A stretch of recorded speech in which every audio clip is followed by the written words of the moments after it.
조선시대 때 예는 곧 사회 질서였고 사서 오경 중 예기는 그 이론적 토대를 제공한 경전이었습니다. 높은 자일수록 예를 먼저 지켜야 한다. 과거 시험의 핵심 과목이기도 했던 예기, 예로서 다스린다는 통치 철학은 그런 겸손과 모범의 의미를 강조합니다. 절대 권력의 왕도 왕실 공간을 아무렇게나 드나들 수는 없었고 오로지 예법과 의례, 절차에 따라야 했습니다. 조선왕조실록의 곳곳엔 왕이 예법을 어기자 신하들이 간쟁을 하고 왕이 스스로 시정하는 일화도 나옵니다. 현대 사회에서도 예의와 절차, 규정이 존재합니다. 특정 권력자가 즉흥적 의지로 국가 문화재를 열고 닫을 수 없습니다.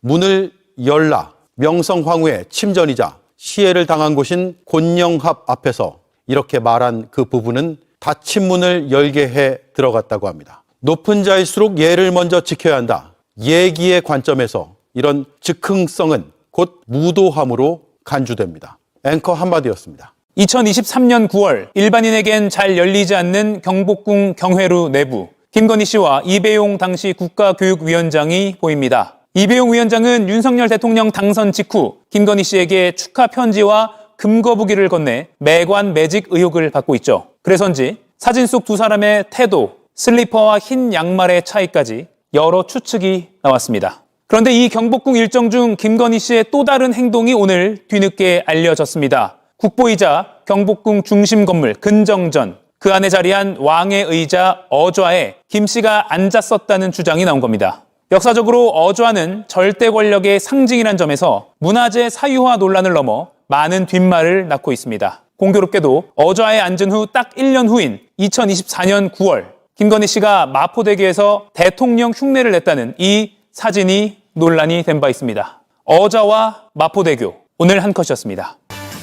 궁사랑이 아주 남다른 김건희 씨의 여러 일종의 문화재 측면에서 보면 만행이죠. 네, 그런 일들을 너무 많이 벌였는데 도대체 왜 그랬는지 또 어떤 일들을 벌였는지에 대한 그 부분만 또 집중해서 파신 분이 계십니다. 더불어민주당 이기현 의원과 함께 문화체육관광이 소속이시죠. 네. 이기현 의원과 함께 이야기 나누도록 하겠습니다. 어서 오십시오. 네, 반갑습니다. 네, 반갑습니다. 자, 김건희 씨가 일단 하나하나 좀 여쭤보긴 할 텐데 네. 지금 영 이해가 안 되는 건 왜 그렇게 왕좌에 앉으려고 했을까? 그거가 저는 답이 잘 안 나오거든요. 그거 하나만 좀 먼저 얘기해 주실 수 있을까요? 저도 궁금했는데 네. 이제 추론일 뿐이죠. 예? 제가 김건희 씨한테 물어보질 않았기 때문에 왜 앉았는지. 문화 권력자로서의 자기의 위치를 생각했던 것 같아요. 문화 권력자. 문화 권력자로. 그래서 그 궁과 문화유산을 사랑했던 것 같고 네. 그것이 이제 이후에 길게 보면 퇴임 이후에 대한민국이 문화강국으로 가고 있는데 문화 권력 내에서 자기 입지를 확실하게 만들어야 되겠다라는 생각이 있었던 것 같고 정치 권력은 예를 들어 남편이라고 친다면 있죠. 이배용이라는 분을 자주 데리고 다녔는데 이배용이 아시다시피 사학자이고 네. 대학에서 교수와 총장을 하신 분인데 거의 개인 해설사가 됐던 거죠. 특히 이제 궁과 관련돼서는 자기가 많이 모르니까 또 유문에 대해서 잘 모르니까 개인 해설사로 장관급 공직자를 언제든지 그냥 불러서 당신 와 이렇게 지금 부속실에서 연락을 받고 다닌다는 거거든요. 예. 네, 그런 좀 잘 이해가 안 되는 게 문화재를 진짜 사랑하고 그래서 문화계에서 진짜 권력자가 되고 싶었다라고 하는 사람, 문화재를 사랑하는 사람이 문화재 어좌에 그렇게 앉아요? 그런 말이 안 되는 거죠. 네. 이건 상식적인 문제인데 문화를 사랑한다고 본인이 생각하면서도 그것은 내 것이어야 되고 내가 향유해야 된다라고 믿었던 것 같아요. 그래서 사실은 제가 저희 방에서 밝혔습니다만 고궁박물관 수장물 갔던 것도 그리고 3일 후에 자기 남편을 데려가거든요. 이런 것도 내가 가서 봤더니 이거 대단한 게 있더라. 같이 가서 보자. 라고 했던 것이 23년 3월 2일과 3월 5일에 있었던 사건인 것 같아요. 그거부터 한번 그럼 살펴볼까 싶은데 그 고궁박물관의 수장고. 그러니까 수장고라는 게 진짜 말 그대로 보물 창고. 그렇습니다. 이고 거기 8만 점인가 보물이 있고 거기가 일종의 벙커처럼 구성이 되어 있어요. 그래서 출입을 하려고 하면 진짜 이 출입증 태그 한 7, 8번 찍고 들어가야 되는 굉장히 은밀한 공간인데 여기를 이제 김건희 씨가 출입을 한 것이고 근데 관련해서 여태까지 그러니까 누가 누가 출입시켜줬는지, 누가 먼저 의뢰했고 어떤 루트로 했고 누가 허가해줬는지도 봐야 되는데 처음에 박물관에서는 이거는 당일에 연락 와가지고 우리도 어버버 하다가 됐어요. 이런 취지로 설명을 했잖아요. 근데 그래놓고 출입 기록도 안 남겼고, 근데 알고 봤더니 사전에 대통령실과 네. 조율한 사실도 지금 파악이 된 맞습니다. 거죠. 네. 예. 어제 국감 저녁에 늦게 예. 그래서 저희가 세워놓고 국립고궁박물관장이 바뀌긴 했어요. 네. 이제 뭐 업무 이수기가 안 됐더라고요. 그런데 이제 제가 추궁을 했는데 그러면 대통령 비서실에서 누구로부터 연락을 받았냐. 예. 2월 27일 날 그러니까 가기 한 5일 전에 미리 연락을 받았는데 기록이 없다는 거예요. 네. 그럼 있을 수 없는 일이거든요. 그렇죠. 그러면 거기서 이제 김건희가 오면 어떻게 의전할지에 대해서 동선까지 해서 5페이지 정도는 보고서를 만들었어요. 네, 네, 그걸 네. 전달했다는 거예요. 네. 누구한테 줬냐? 그러니까 누구한테 줬는지도 모르겠다는 거예요. 아, 메일을 회신한 사람이 있을 거 아니에요. 그러니까 메일로 했는지 이걸 어떤 형태로 보냈는지도 자기들 기록이 안 남아 있다고 해서 네. 어제 문화체육관광위원들한테 많이 뭐 혼났어요? 지적을 받았죠. 네. 혼났죠. 네. 혼났는데 사실은 공문서를 네. 공공기관끼리의 의사결정과 그리고 서류의 전달을 기록 없이 한다는 건 말이 안 되거든요. 그렇죠. 예, 문서 수발신 대장이라는 게 어느 공직사회나 다 있습니다. 그럼요. 심지어 작은 학교에도 다 있거든요. 초등학교만 해도. 예. 그런데 국립고궁박물관과 대통령 비서실이 문서를 주고받는데 수발신 대장이 없다는 거는 있을 수 없는 일이죠. 네. 이거는 굉장히 강하게 삭제를 했거나 좀 인멸했을 가능성이 의심이 되는데. 그렇습니다.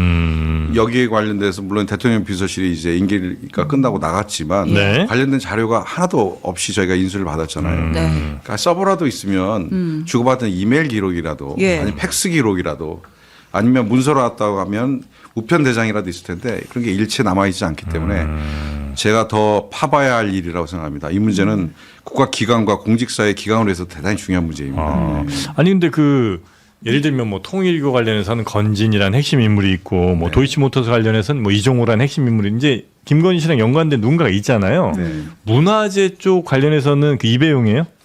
적어도 군과 관련돼서 이병입니다. 군과 관련돼서는 이배용이다. 그리고 네. 이병을 취임하고 나서 네. 그 국가교육위원장이란 자리가 장관급 공직자입니다. 예. 예. 대한민국의 교육대계를 전부 다 계획하고 설계하고 집행하는 일과 관련돼서 감사하는 일을 하는데 네. 그 위원장에 그분을 앉혔다. 거기서 등장하는 게 거부기가 하나 나왔고요. 예. 또 최근에 특검 수사에서 보니까 무슨 또 다른 선물이 나왔다는 거예요. 세안도도 세한도도 나오고 네. 나오고. 물론 이제 뭐 모자이기 모조품이지만, 합니다만 네.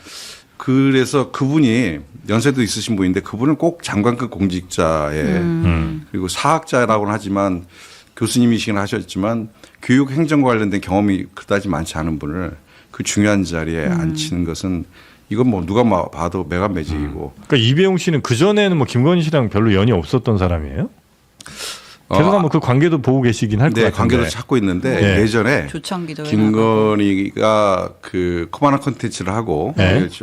공연 전시 사업들을 할 때 그때 문화계에서 이병이라는 사람은 감히 범접할 수 없을 만큼 높은 사람이었을 겁니다. 김건희보다 훨씬 더 훨씬 높은. 높았죠. 아. 그 당시 이미 대학 총장을 거쳤고 아. 이명박 정부 때 국가브랜드위원회 위원장도 하고. 네네네. 예. 그 이분이 장관급 공직자를 굉장히 많이 했더라고요. 네, 네. 아. 그때는 아마 김건희가 쫓아다니거나 따라다니거나 자기 행사에 모시고 싶어서 안 달렸을 텐데 이배용 전 위원장님 전공이 뭐예요? 원래 사학입니다. 사학. 그 그러니까 이배용 문화재 입장에서- 이런 예, 쪽에는 그렇습니다. 워낙 영향력이 큰 인물이었고. 그렇죠.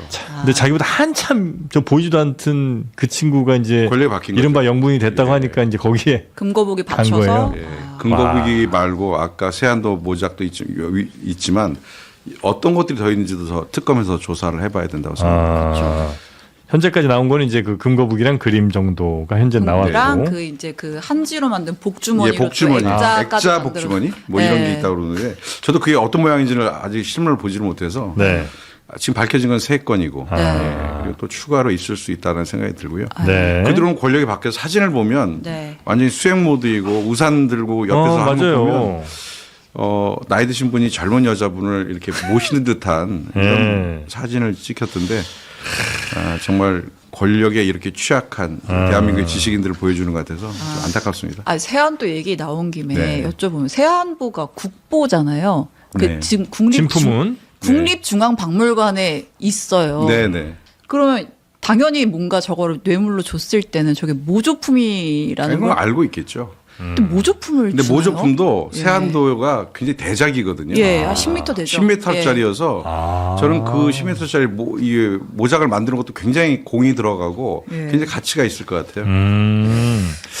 그러니까 약간 그 김건희 씨의 일종의 뭐 결핍 내지는 그렇습니다. 뭐 그런 것들, 그러니까 내가 뭐 학위에 있어서도 그렇고 아니면 저 업계에서 인정받는 이런 것들이 이제 그 전에는 조금 뭐 정통이 아니네 뭐 이런 등등이 있었을 거 아니에요. 그러니까 그런 것들을 극복하기 위한 나름의 그래서 심리적으로 그럴 수도 있겠네요. 이배용 씨 같은 사람들을 그러니까 진짜 그 업계에서 유명한 사람을 아예 내 밑으로 둠으로 해서 예. 더 거기서 뭔가 이렇게 좀 거드럭거리고 싶은 그런 마음이 좀 있었던 건 아닌가 싶은 생각이 지금 막 드네요. 제가 이배용이 어떻게 오게 됐는지를 확인해 봤더니 네. 이배용이 대통령 부속실로부터 연락을 받았다는 것이고 네네네. 그날 3월 9월 예. 9월 12일 날 그 경회를 방문하고 네. 어제 앉았다라고 하는 그날도 네. 예. 현직 국가교육위원장이었어요. 예. 장관급 공직자가 업무를 보지 않고 대통령은 부속실에 호출을 받아서 김건희를 보좌해서 네. 거기에 가서 이렇게 여사를 왕비처럼 모시고 이렇게 다녔다는 거고 해설사인 거죠. 네. 어자는 어떤 의미이고 여기는 옛날에 왕은 어떻게 올라갔고 그걸 설명했고 올라가 보실래요? 그랬더니 김건희 올라갔다는 거 아닙니까? 전 그걸 보면서 참 있을 수 없는 일이라는 생각이 듭니다. 내가 이렇게 공부 많이 해서 네. 지금 대학 총장까지 했는데 이걸 하고 있어야 되나 자괴감 같은 거 들지 않으시나? 본인은 뭐 누린 거죠. 김건희가 공동정권이라고 생각하고 김건희 그래요? 정권 5년 동안은 네. 자기가 안정적으로 장관 공지할 수 있겠다는 생각이 들었던 것 예. 같아요. 그리고 그날 부속실 직원이 3, 4명이 따라온 것으로 돼 있는데 네. 그러니까요. 부속실 직원이라는 게 저도 청와대 5년 근무해봤지만 부속실이 큰 부서가 아닙니다. 예. 부속실은 대통령의 명을 전달하는 정도의 역할 그리고 의정의 서포트를 받기 때문에 네. 기본적인 회의 연락 정도의 업무를 하는 곳인데 그래서 10명 이내입니다. 그런데 평일날 네.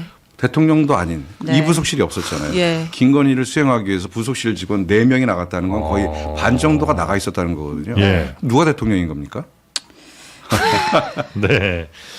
아니 그리고 이제 좀 이 고궁 관련해서 뭐 이슈가 됐던 것 중에 하나가 말씀하신 것처럼 그 봄을 뭐 보고 나서 사흘인가 있다? 맞죠? 사흘 정도 3일 후에? 있대. 3월 5일에? 예. 3월 2일에 처음 보고 3월 5일에 윤석열 전 대통령을 데리고 다시 가죠. 와서 또 뭐 둘이 또 단독의 시간을 또 가졌다는 거 아니에요? 예, 박물관 갔다가 네. 경복궁 다시 가서 네. 네. 3월 2일 날은 미리 2월 27일 날 미리 가겠다라고 김건희가 연락을 하고 갔던 것이고 네. 3월 5일 날은 네. 오후에 갑자기 온 거예요. 예. 네. 갑자기 와서 둘이 와서 네. 경호들만 데려갔겠죠. 문 따라 이렇게 해야 되는데 관장도 없었던 거예요, 현장에. 예. 네. 대통령이 오는데 네. 깜짝 놀라 관장이 뛰어내려갔더니 네. 이미 기다리다 말고 문 여는데 시간이 걸리기 때문에 예. 보물창 고라. 예. 그래서 거기서 다시 바로 옆에 있는 경회로 이동했고 그다음에 그 곤명화까지 이제 가게 된 거죠. 예, 예, 예. 그래서 명성황후의 이제- 네. 침전이었던 네. 문명합까지. 거기 가서. 네. 가서 이제 지금까지 보도된 것은 10분 동안 문을 닫아놓고 있었다는 건데 단둘이. 저는 경호 원칙이라는 게 있습니다. 예. 대통령과 대통령 부인이 외부에 나갈 때 특히 대통령은 대통령 부인이야 뭐 개인으로 볼 수 있겠습니다만 네. 대통령은 행정부의 수반이고 그럼 최고의 통수권자이기 때문에 경호 원칙상 경호원들이 볼 수 없는 곳으로 가는 것은 용납할 수 없는 일입니다. 네. 그렇죠. 경호 원칙 위반입니다. 네. 그런데 아무리 문을 닫으라고 해도 그게 뭐 화장실이 아닌 이상 그렇게 해서는 안 되거든요. 네. 저 그런데 그 문을 닫고 10분 동안 있었다는 것은 제가 이것은 경호처에도 확실히 이제 경호실 6일 날 국감하게 되는데 예. 분명히 그때 한번 물어볼 생각입니다. 이런 게 가능한 건지. 그리고 그 당시에 수행했던 경호원들이 어떤 이야기를 혹시라도 들은 것이 있는지에 대해서 확인을 해봐야 된다고 생각합니다. 뭐 했나? 뭐 여러 가지 얘기들이 있는데 네. 전 개인적으로는 약간의 주술적 행위가 있지 않았을까라는 생각이 좀 그쪽 들더라고요. 생각하시는 분들이 많은 것 같은데 그 주술적 행위 할 게 뭐 있어요? 거기가 건천궁이라는 곳이고 곤명합인데 거기가 어디냐면 청와대 가보신 적 있어요? 청와대는 네. 네. 네. 청와대 들어가는 직원들 들어가는 출입문 있잖아요. 예. 그 바로 담벼락 뒤에 있는 건물이에요. 아, 네. 그거 한 네. 10m밖에 안 돼요. 예, 예, 예. 거기 경복궁 내에서 보면 굉장히 맨 뒤에 있는 안쪽에, 건물입니다. 예. 예. 옛날에 헐렸다가 다시 이제 지어진 곳인데 네.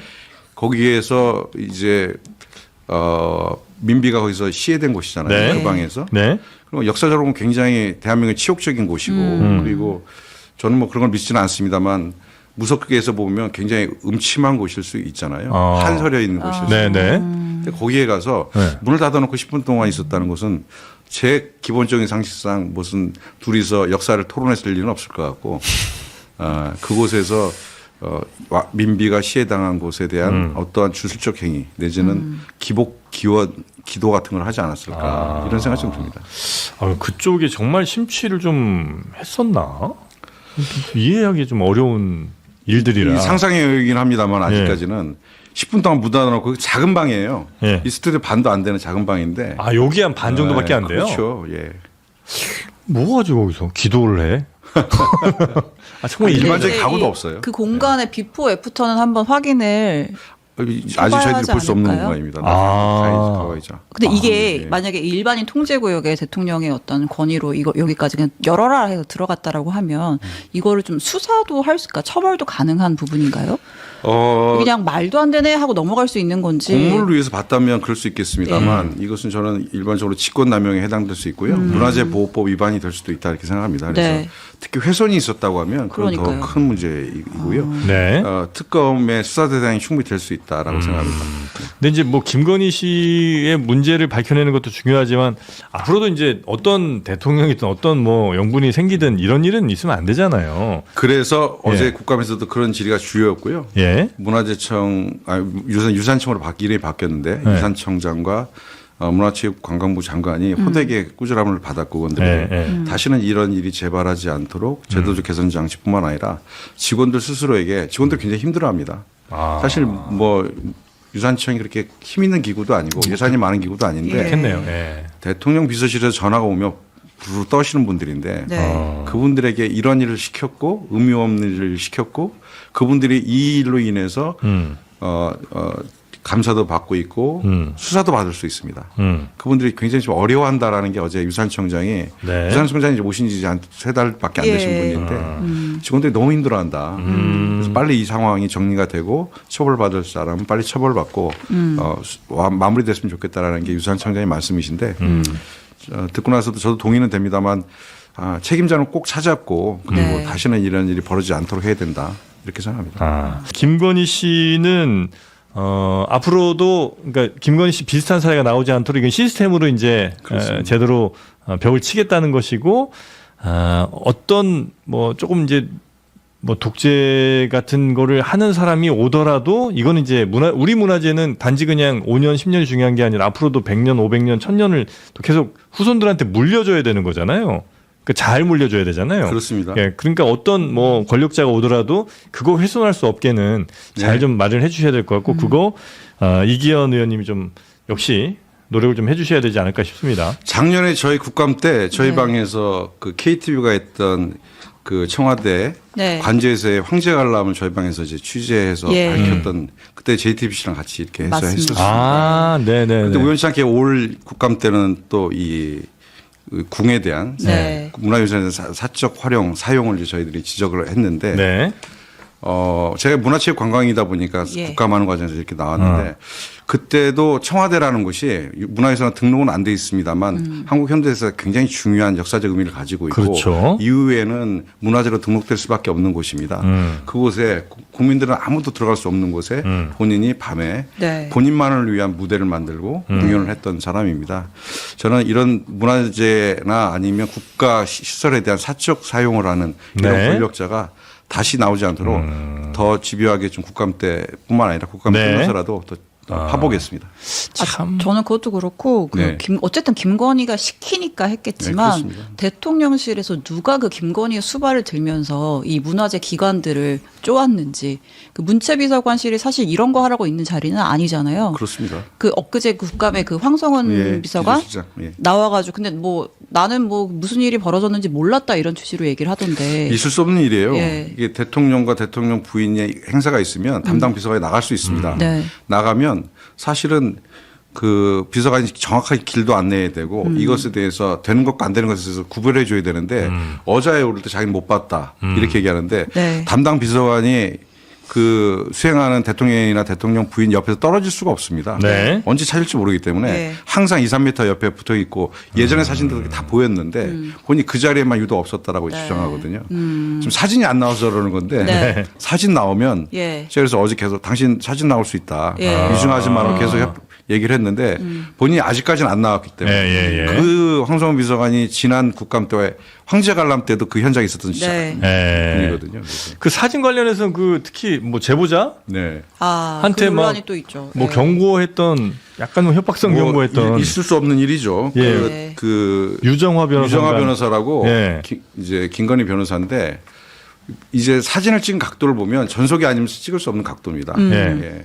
정면을 찍었거든요. 예. 네. 예, 정면을 찍었다는 건 전속만 찍을 수 있는 일인데 예. 그래서 유출된 사람 특정해서 얘기를 한 것이거든요. 예. 예, 그래서 어제 정영석 그 당시 선임행정관은 그분을 신요원, 신행정요원이라고 신씨라고 이름을 밝혔습니다. 네. 그래서 이제 거의 특정이 되고 있는데 네. 그분에 대해서 이렇게 그분은 공익 제보자입니다. 일종의. 네. 본인이 공직생활에서 취득한 정보를 하더라도 공익으로 해서 공개할 수 있습니다.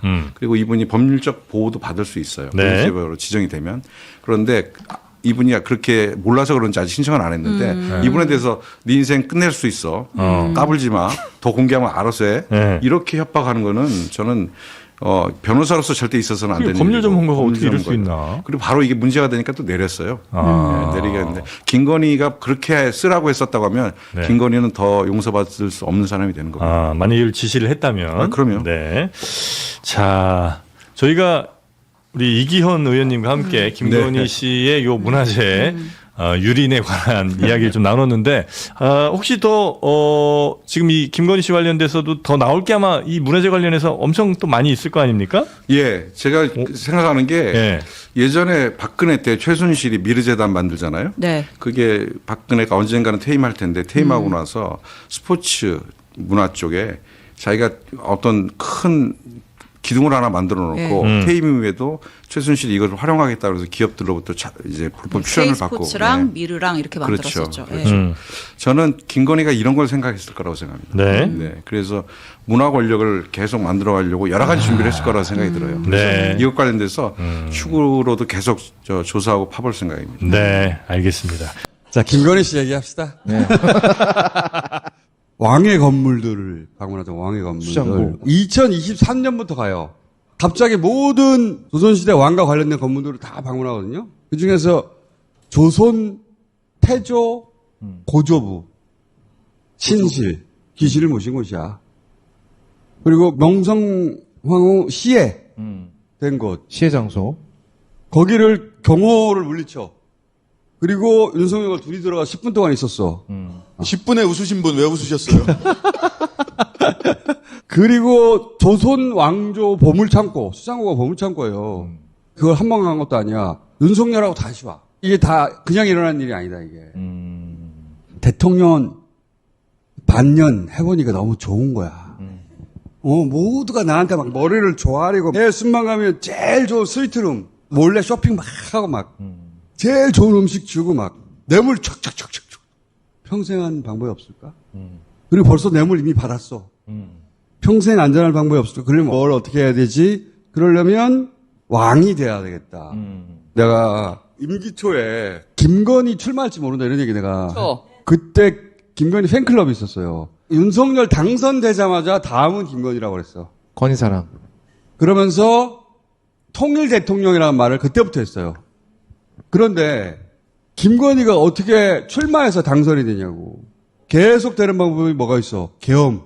그 계엄을 생각하고 나서 조선왕조로 시작한 태조한테 가고 고조부한테 가고 그리고 마지막 조선왕족이 죽었던 장소에 가가지고 끊어진 왕조를 제가 잇겠습니다. 보살펴 주십시오 조상님. 윤석열 끌고 들어가가지고 막 빌고 막. 무속적인 이유일 것 같다. 매우. 저는 수장고 들어간 이유는 내가 뭔가 몸에 하나 지니고 있어야 된다. 거기서 꺼낸 물건을. 나도 그거 의심하는데. 예. 홀리 그레일이라고 하잖아. 예. 성배. 인디아나 존스가 찾던 거. 네. 서양에서는 예수와 관련된 거예요. 동양은 그게 부처와 관련된 거라고. 거기에 테마력에 있는 아니면 왕이 쓰던 물건이거나. 왕이 쓰던 물건, 예. 불력이 담긴 것. 그런 얘기 있었잖아. 계룡산부터 시작해가지고 각종 산에 네. 굿을 했다고 했잖아. 몇 천만 원짜리. 그 테마력이 있는 물건을 안 찾았겠냐 이거지. 의궤를 보여달라고 했다고 하거든요. 근데 의궤가 조선시대 왕실의 각종 행사를 다 그림과 함께 도표로 만들어 놓은 거고, 이게 다른 왕조에는 잘 없어요. 조선 왕조가 되게 특이했던 게, 중국이 뭐 문화혁명을 벗어나고 제일 먼저 자신들의 고유 문화를 찾기 위해서 했던 것 중에 하나가 공자, 묘, 제사하는 방법을 되찾으려고 우리나라에 성균관에 왔었어요. 그런 걸 기록으로 보존해 놓은 데는 대한민국밖에 없었던 거예요. 그래서 의궤에도 조선시대의 어떤 그 의식을 되살려가지고. 의식을 되살리는 거. 김건희가 무슨 뭐 한문을 잘 알아서 읽을 줄 써서 알겠어요. 그래서 의궤를 그런 찾은 걸 거니까. 따라하면서 조선의 왕조가 끊겼다. 그걸 내가 다시 잇는다. 왕족인 거지. 그러니까 김건희가 처음에는 장갑 끼고 유럽에 있는 왕족이 하는 것처럼 그치. 악수할 때도 장갑 끼고 흉내 하는데 냈는데. 서양 쪽을 계속 따라하고 막 제클린 케네디가 했던 것도 따라하고 조선왕조 의궤까지 보면서 여기서 뭔가를 실마리를 잡아서 영구집권에 대한 꿈은 더 커졌던 것 같다. 프랑스 순방 전에 반려견 의전을 요구했다고 하잖아요. 강아지를 위한 음식이라든지 뭐 이런 건 요구할 수 있었는데 개 의전 차량 우리 머릿속에 없는 거야. 그리고 강아지 담당 서기관 지정 이런 거 우리 머릿속에 없는 거란 말이야. 강아지를 위한 시종 아니야, 시종. 이게 어디냐? 영국 왕실에. 영국 여왕이 보통. 코기룸이라고 그 영국 왕실에 기르는 강아지를 위한 방, 침대, 식기, 강아지 담당 집사 이런 게 다 있어. 그런 일을 했던 강아지 집사가 폭로를 하면서 알려졌는데 그게 2022년 9월이에요. 세상에 알려진 거에. 요거를 김건희가 본 거야. 아, 왕은 이렇게 해도 되는 거구나. 나도 왕족이니까 이걸 요구한 것이다. 김건희를 만나서 김건희가 시키는 대로 자기 사건 무마해주고 이렇게 하다 보니까 서울중앙지검장이 되고 무조건 검찰개혁 한다고 해. 납작 엎드려. 그러고 나서 검찰총장이 되고 그 다음에 대통령이야. 그런데 이런 게 모든 게 다 드러나면 어떡하지? 그런 걱정을 걱정하지 마. 그 다음에는 왕이야. 이렇게 하면서 이제 윤석열도 더 겁이 없어지는. 대통령실에 소수종교 담당이라는 명목으로 24년에 김 씨라는 행정관을 채용을 했어요. 무속인이에요. 무속이지. 뭘 하고 다녔냐면 사주 명리학으로 보는 우리 아이 적성 뭐 이런 강연하고 다녔던 사람이에요. 네. 올 6월 3일까지 근무했어요. 국민 세금으로. 이 사람이 뭘 했냐면 신규 인원 채용할 때나 궁합이 맞나 윤석열, 김건희와 궁합, 관상. 예, 궁합, 관상 이거 봤다고요. 가장 중요한 기준이 뭐냐면 태길력이라고 하는 태길력. 사주를 풀고 궁합을 풀어가지고 사주를 풀어서 날짜를 태길할 수 있는 태길력을 볼 줄 아는 사람인가를 굉장히 면밀하게 관찰을 했고 언제 무슨 일을 하느냐. 언제 무슨 일을 할 거냐. 운영위원회에서 증인 채택. 나는 이 사람 부르자고 그랬어. 12월 3일 날 10시 20분에 왜 계엄한 건지 내가 보기에는 윤석열, 김건희가 아니라 그 사람한테 물어봐야 된다. 관상에 나온 송강호 아닙니까? 그렇지. 21세기에 대통령실에서 김건희, 윤석열은 그런 거 보고 정했던 거예요, 일을. 그러니까 우리가 참 박근혜한테 너무했다고. 그 헬스 트레이너 윤전수 씨 얼마나 뭐라고 건강을 그랬어. 위해서 좀 하면 어때? 어? 그리고 독일, 네덜란드 순방 갔을 접견실. 윤석열 접견실은 없는데 김건희 접견실은 따로 준비해달라고 했다. 저는 쇼핑을 자기가 직접 할 수는 없으니 사람을 시켜서 했을 거라고 보는데 그러면 쇼핑한 물건을 가져왔을 거 아니야. 그러면 야 색깔 바꿔. 이거 사이즈 안 맞아. 굉장히 중요한 일정이에요. 특급호텔 스위트룸에 묵는단 말이야. 대통령은 거기는 공간이 있어요. 회의실 같은 있어요. 게. 접견은 거기서 하면 되는데 그런데 굳이 다른 방을 원했다는 거는 스위트는 대통령 비서들이 왔다 갔다 할 테니까 다른 공간에 자기가 해외에 가서 무슨 접견할 일이 있어. 그럴 일이 없어요. 근데 따로 방을 만들어 달라고 했다잖아. 이건 쇼핑 작전룸이다. 작전룸. 뭐 미국이나 유럽 쪽에 지금 얘기한 걸 업으로 사는 사람들 있잖아요. 쇼핑 대신 대행. 해주는 퍼스널 쇼퍼. 예, 제가 아는 분도 외국에 있는 유명한 돈이 많은 분이 또 연락해가지고 그런 사람 구해달라고 이렇게 부탁했다는 말도 들었거든요. 그쪽에서는 꽤 흔한 일인 거예요. 지금 얘기한 거에 근거를 댈 만한 게 어제 법정에 샤넬 직원이 증인으로 나와서 그 영상통화를 해가면서 1200만 원짜리를 폭리에서 받았는데 차액 환불해달라고 하니까 환불을 못 해주니까 거기서부터 영상통화로 비춰가면서 이거 살까요? 이거 살 거예요? 하면서 골랐다는 거 아니야, 김건희가. 차익 환불을 요구했대? 그러니까 그래서 딴 걸로 골랐는데 그 차익이 생겨서 그걸 돈으로 달라고 그랬대? 그러니까 안 되니까 이제 그것도 이제 영상통화를 해가면서 이렇게 보여줘서 골랐다는 거 아니에요. 그러니까 라지를 선물했는데 미디움 하나랑 카메라백으로 교환하는 거죠. 너 쓸 거 하나 써. 보통 그러지 않나? 그래서 총수가 말한 것처럼 실제로 퍼스널 쇼퍼들이 여러 가지 물건을 가져와서 늘어놓고 골랐어야 될 필요성이 있을 수 있다는 거죠. 내 말이 그거야. 가지고 왔다가 아 맞네. 그러니까 해외 순방 때 초기에요. 쇼핑백이 너무 많아가지고 원래 대통령 떠나놔도 그 방 키를 바로 호텔에 안 줍니다. 그 현지에 공간 직원들이 가서 뭐 남기고 간 거 없나 싹 훑는단 말이야. 근데 그때 쇼핑백들이 너무 많아서 말들이 나왔었어요 그때. 뇌물로 받은 것도 자기 취향이 안 맞으면 바로 가서 교환하잖아요. 그렇지. 요건 좀 마음에 안 들어. 이러면서 그런 룸이 필요한 건 맞네요. 저는 계속 그 생각이 드는 거죠. 아니 아까 수장고 들어갔잖아요. 수장고. 싹 이렇게 해가지고 해외 나가가지고 장무례비들 불러놓고 이렇게 해외에서 팔았다? 장무례비들 있거든요. 해외 나가면 몇 명 불러다 놓고 옥션을 시킨 거지. 사람이 참 독하네. 그러니까. 왜냐면 국보급 물건이면 또 모르잖아요. 그래. 그럼 그쪽으로 쭉 밀고 가봐. 잘 가요. 그러니까 우리는 멀리 안 안 나갈게. 잘 가. 저는 그런 모든 행위가 영구 집권을 하는 방향으로 연결이 되는 것 같아요. 윤석열 데리고 명성황후 시해된 네. 곳에 들어가서 같이 명성황후 귀신에게 기도했을 거라니까. 끊어진 왕맥을 잇는 거잖아요. 끊어진 왕맥을. 자기 머릿속에서는. 수장고에 뭘 넣었을 수도 있을 것 같아요. 그런 얘기 있잖아요. 부적을 붙이고 왔다. 부적도 있을 수가 있고 대를 잇는 뭔가를 집어넣을 수도 있죠. 그러니까. 이분들이 점점 나를 넣는 거야 거기에. 그래서 윤석열 데려간 거야. 짱보라고.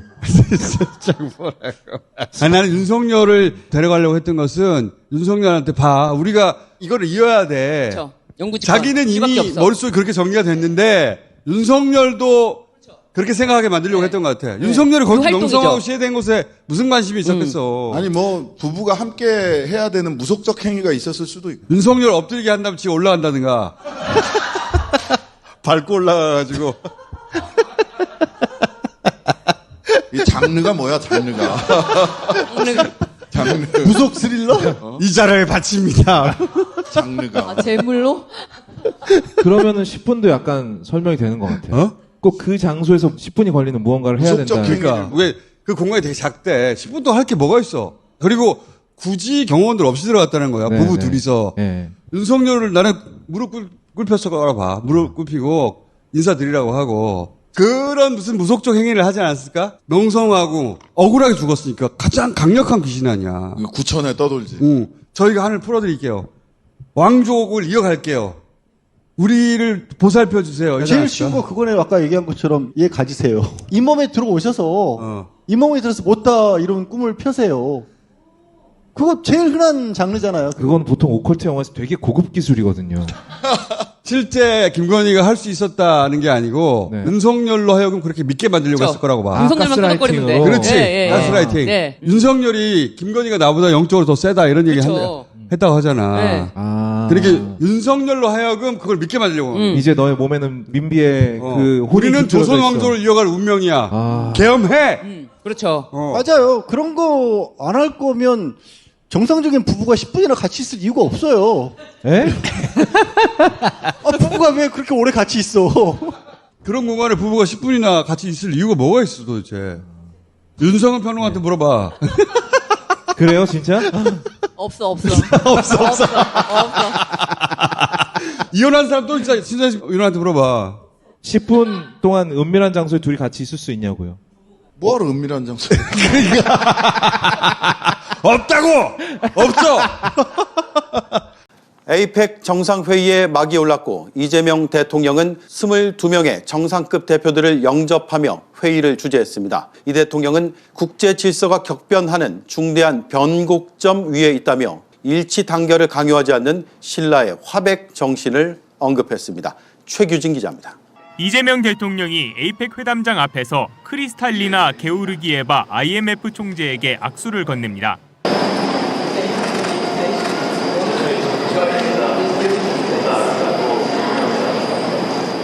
IMF를 시작으로 베트남, 미국, 대만, 태국, 싱가포르 등 알파벳 역순으로 대표들이 입장했습니다. 이 대통령은 에이펙 의장국 정상으로 22명의 정상급 대표들을 직접 맞이했는데 멕시코 마르셀로 루이스 에브라르드 카사우본 경제부 장관은 1분 넘게 이 대통령과 악수를 하기도 했습니다.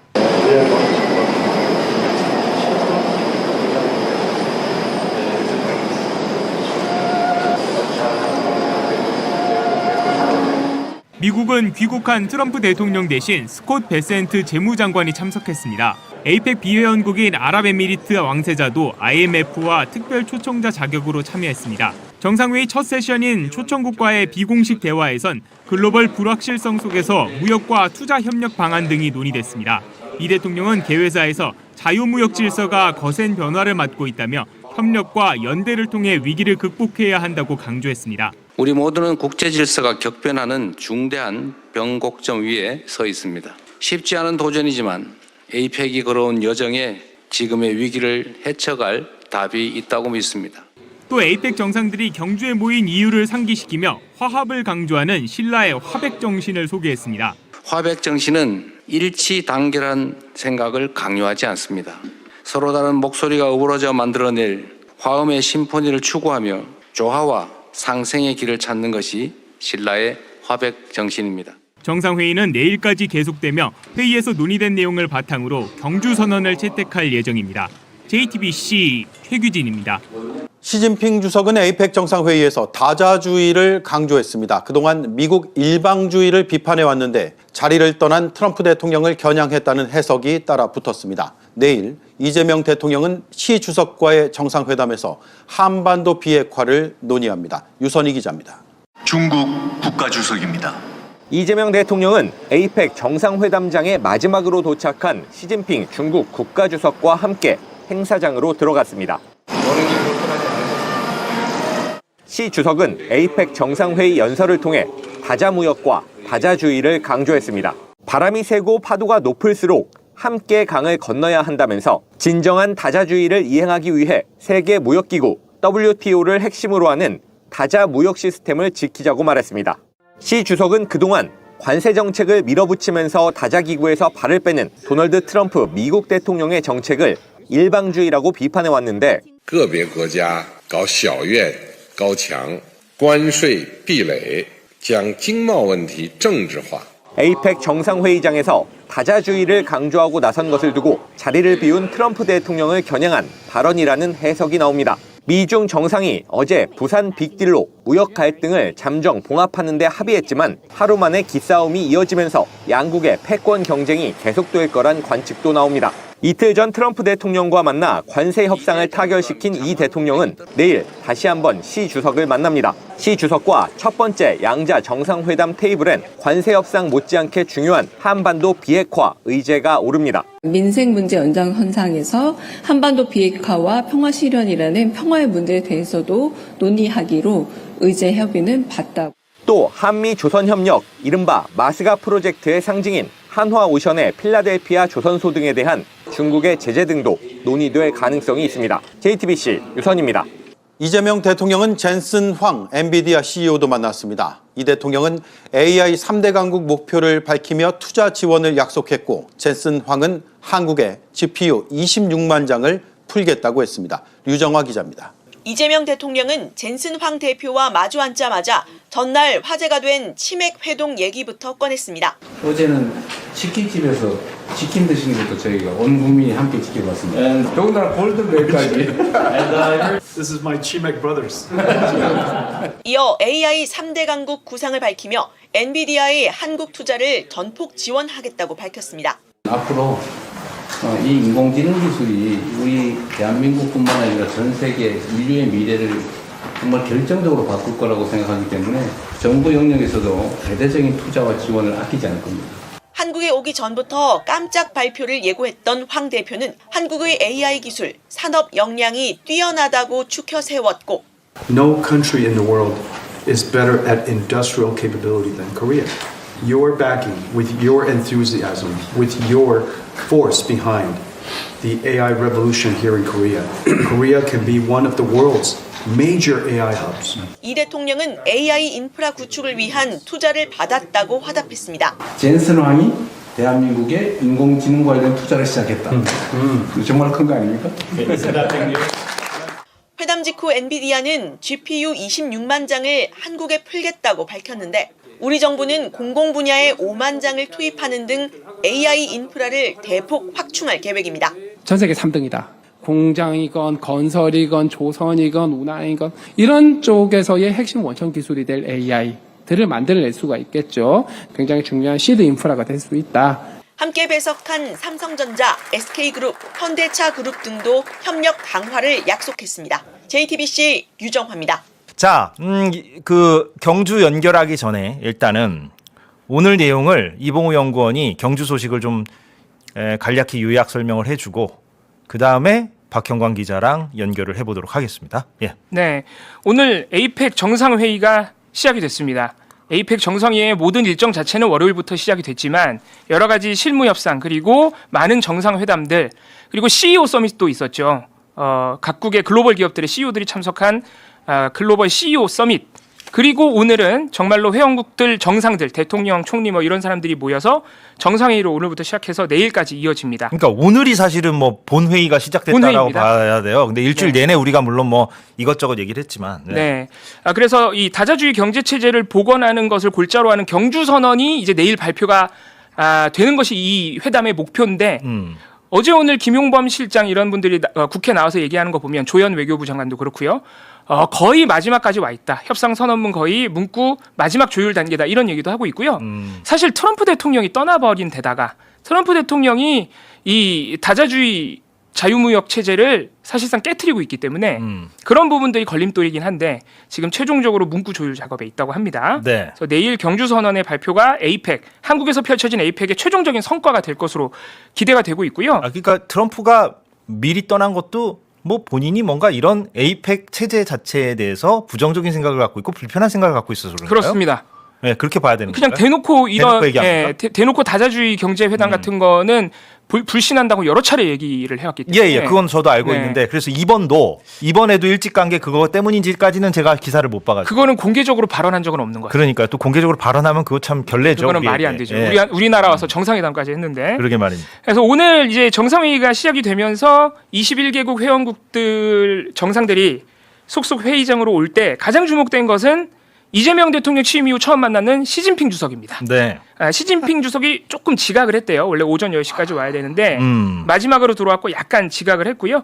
이재명 대통령하고 첫 대면입니다. 이재명 대통령이 직접 에스코트하는 장면도 보였고요. 네. 내일 또 정상회담이 예정되어 있습니다. 네.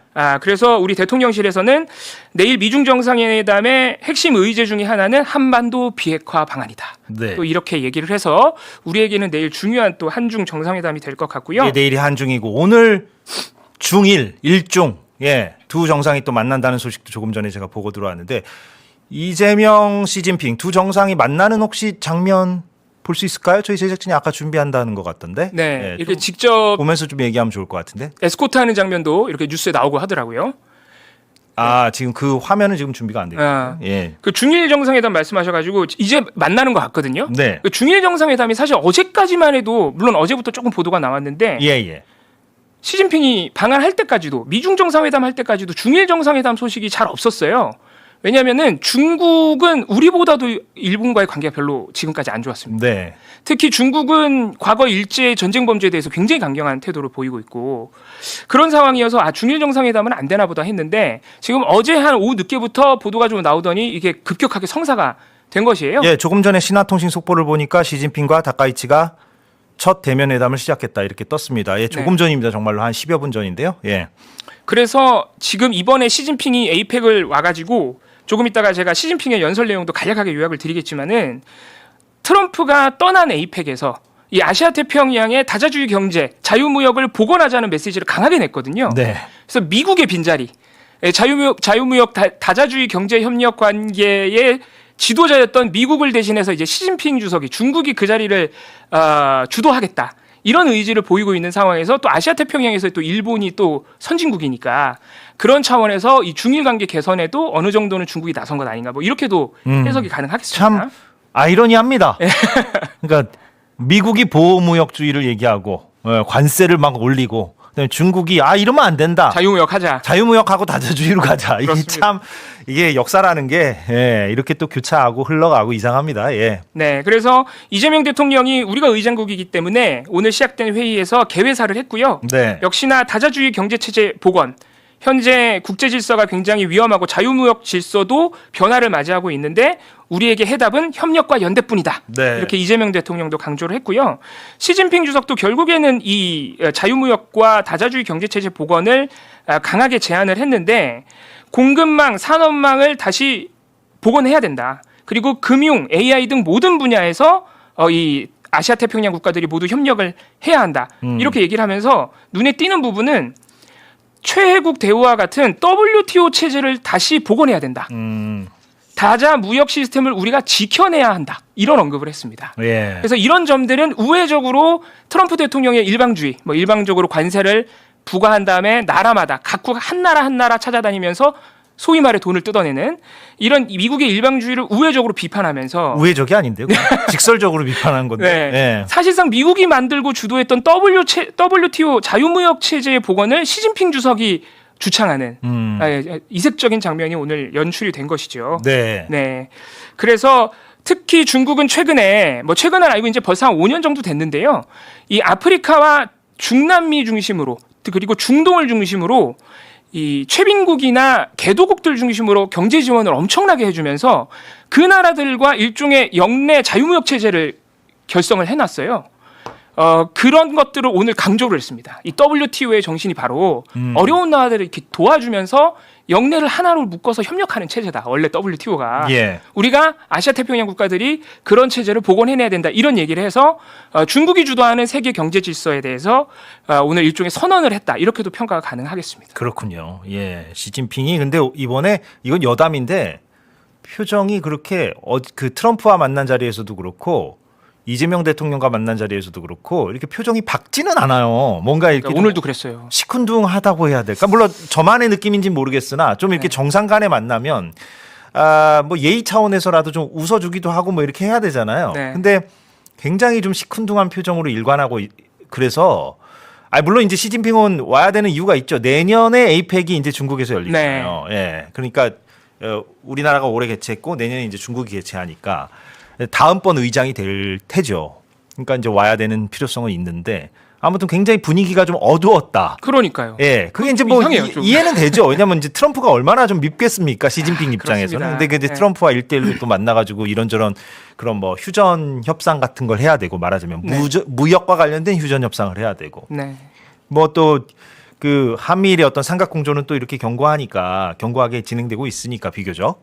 예, 그러니까 거기에 대해서 불편한 기색도 또 있을 것 같고 잠수함 얘기도 나오고 하니까 그렇습니다. 좀 그런 분위기가 있지 않을까. 네. 예. 그래서 어제 미중 정상회담을 통해서 미중 간이 최근에 굉장히 격렬하게 벌여왔던 무역 전쟁, 통상 전쟁의 일종의 휴전 선언을 했거든요. 네. 그런데 말씀해 주셨다시피 그 한미 정상회담에서 한국의 핵 추진 잠수함 도입을 사실상 트럼프가 승인하겠다고 약속을 했단 말이에요. 네. 그래서 어제 이제 시진핑 주석이 방한해서 트럼프 만나러 가는 길에 중국 외교부에서 사실 입장 발표가 나왔습니다. 원론적인 입장이긴 하지만 우려를 표명을 했어요. 우려 표명했죠. 한국과 미국이 영내 평화를 위해서 지켜야 되는 의무를 지켜달라. 그리고 핵 비확산 의무를 지켜달라. 이런 입장을 냈습니다. 비판적인 입장이죠. 비판적인 당연히. 입장을 네. 낸 것이니까 아마 그런 점들, 그러니까 시진핑 주석과 중국의 필요에 의해서 에이펙에 와서 중요한 나라들과 각각 정상회담까지 하는 일정을 치르고는 있지만 현재의 상황이 미국의 중국 압박도 있지만 한미일과 북중러의 어떤 대결 구도가 굳어져 가는 상황에서의 오는 부담, 이런 부담들도 충분히 있을 것 같습니다. 예, 또 속보 들어왔는데 이제 시진핑이 일본 총리와의 만남에서 소통 유지가 준비돼 있다. 양국 관계 올바른 궤도에 올라가야 한다라는 식으로 얘기했다는 속보가 들어와 있는데요. 예, 뭐 원론적인 입장이죠. 사실 뭐 이재명 대통령과 일본 다카이치 총리와의 만남에서도 뭐 미래지향적 한일 관계 등등 이제 원론적인 입장으로 이제 끝났고 아마 오늘 중일 정상의 만남도 그런 좀 원론적인 수준에서 끝나지 않을까 싶습니다. 이제 막 총리가 됐고 다카이치 총리가 또 다카이치 총리와 뭐 이렇게 민감한 얘기를 뭐 바로 할 수는 없을 것이고 또 다카이치 총리도 좀 고민이 있을 거예요. 본인이 굉장히 강경 우파, 극우파로 분류가 되는 사람이라 자기의 지지층은 본인에게 원하는 그런 언행과 행동들이 있는데 또 그거를 총리가 된 이후에 그대로 펼쳐 보이기에는 당연히 그렇게 할 수는 없는 거니까 다카이치도 예, 뭔가 이제 수위 조절을 해야 되는 거니까 아마 본인도 좀 많은 고민들이 있을 거라고 생각을 합니다. 그러니까 그래서 자제됐으면 좋겠는데 우리 입장에서. 네.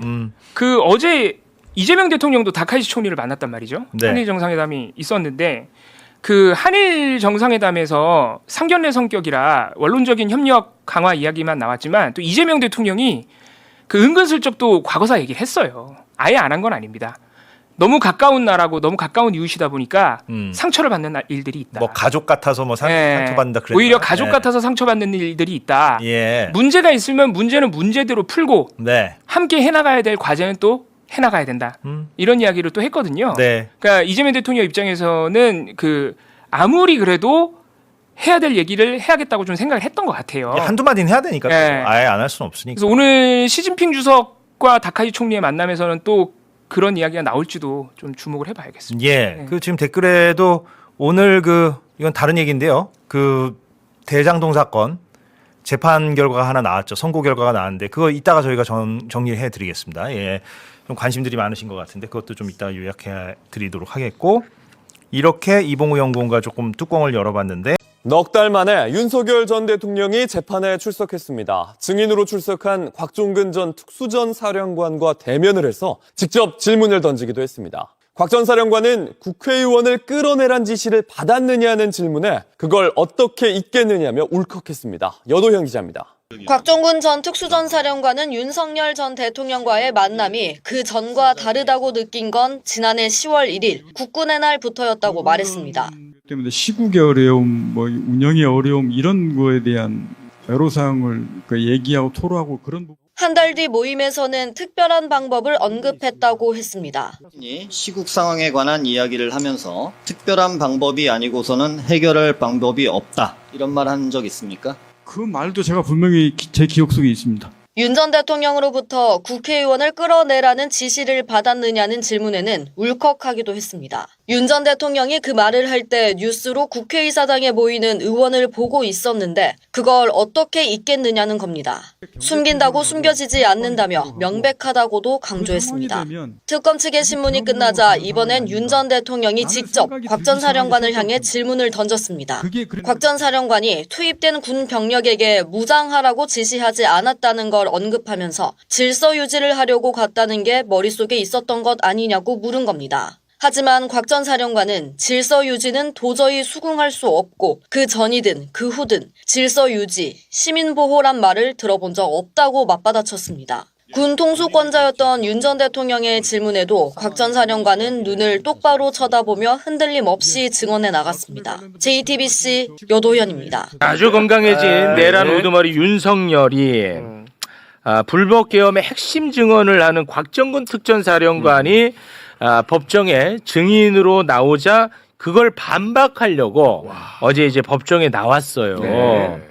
그런데 나 이거 정말 너무나 화가 나는데 그 이야기는 잠시 후에 하기로 하고 일단 지귀현이가 요 재판장입니다. 그렇죠. 지귀현이 이야기 타고 가겠습니다. 지귀현이는 볼 때마다 사람을 열받게 하는데요. 지귀현이는 다시 한번 말씀드리지만 이 역사적 재판에 대해서 그 무게감을 전혀 모르는 사람입니다. 진짜 대충 하고요. 계속해서 내란 우두머리 그리고 내란 중요 임무 종사자들의 눈치만 봐요. 그 사람들에게 고개 숙이고 미안하다 그러고 그 사람들의 부탁을 다 들어줍니다. 김용현 재판 때 봤잖아요. 봤잖아. 이번에 그 윤석열 재판 때도 정말 너무나 화가 나는데 짧게만 보고 오겠습니다. 구속돼 있는 상태에서 건강상 문제인데 일주일에 4일을 하루 종일 여기 와서 앉아 있는다는 게 쉽지 않을 것 같습니다. 그래서 11월 17일보다는 12월 중에 일주일에 3번 정도로 할 수 있는 날짜를 좀 별도 지적을 해주셨으면 좋겠습니다. 언제요? 대안이? 예. 그냥 네, 언제를 말씀하시는 거죠? 예. 재판장님, 제가 하여튼 체력이 닿는 데까지 하여튼 저 나오겠습니다. 예, 아유, 아니 근데 이거 뭐 사실 걸리면서 의무이기도 해서 상태가 당연히 좋지는 않지만 하여튼 뭐 만약에 제가 도저히 못 나오는 상황이 되면은 뭐 미리 말씀드리고 그날은 뭐 스킵을 하더라도 웬만하면은 좌우가 최선을 다해서 하여튼 예, 알겠습니다. 11월 달에는 좀 재판이 많이 잡혀 있고 오히려 12월 달에 재판이 좀 덜 잡혀 있는 것으로 알고 있습니다. 19일이나 뭐 아까 22일은 원래 잡혀 있는 건데 제가 잘못 말씀드렸어요. 22. 그것도 몰라. 12월 15일, 12월 22일 그렇게 일단 잡혀 있거든요. 12월 19일 그날도 한번 하시죠. 그러면은 이렇게. 아이고. 아, 다른 거 있으시다 그랬지? 아까. 아이고, 뭐 하는 거예요? 알겠습니다. 일단은 11월 17일만 해주시고 원래는 제가 이틀 말씀드리려고 했는데 해주시고. 아유 우리 변호사님들 저 간절한 눈빛에 저 그냥 마음이 약해져서 아이고, 11월 17일 뭐 하는 짓이야. 그날 하루 더 하도록 하겠습니다. 아이고, 이거 어떡하면 좋아. 아니, 의원님, 이거 진짜 너무 심각해요. 지기현 재판장이 피고인 윤석열을 대하는 태도는 굉장히 어쩔 줄 몰라 하잖아요. 그리고 저 변호인들하고 지금 주고받는 말들은 무슨 자기가 예능을 진행하는 것 같아요. 그러니까 지기현 재판장이 이 재판을 계속 진행하는 것이 과연 맞는가. 처음부터 그런 의문이 계속 들어요. 그래서 구속 취소 결정을 한 그 태도에서 조금도 변하지 않았어요. 그리고 한 가지 더 말씀드리면 윤석열이 지금 재판에 나오겠다고 얘기를 하잖아요. 네. 저게 무슨 뜻인가 하면 한덕수 재판이 지금 윤석열에게 위기예요. 네, 빠르게 왜냐하면 진행합니다. 11월에 선고하겠다고 그렇습니다. 하잖아요. 그래서 윤석열 입장에서는 그 한덕수 재판으로 중한 유죄가 선고가 되면 이 판결, 자기 판결도 부담되죠. 부담이 되는 거예요. 그래서 무조건 이 재판에서 증인들을 탄핵하고 오늘 곽종근 증인에 대해서도 그렇게 했잖아요. 그러니까 굉장히 본인이 급한 거예요. 지금 위기의식이 있는 겁니다.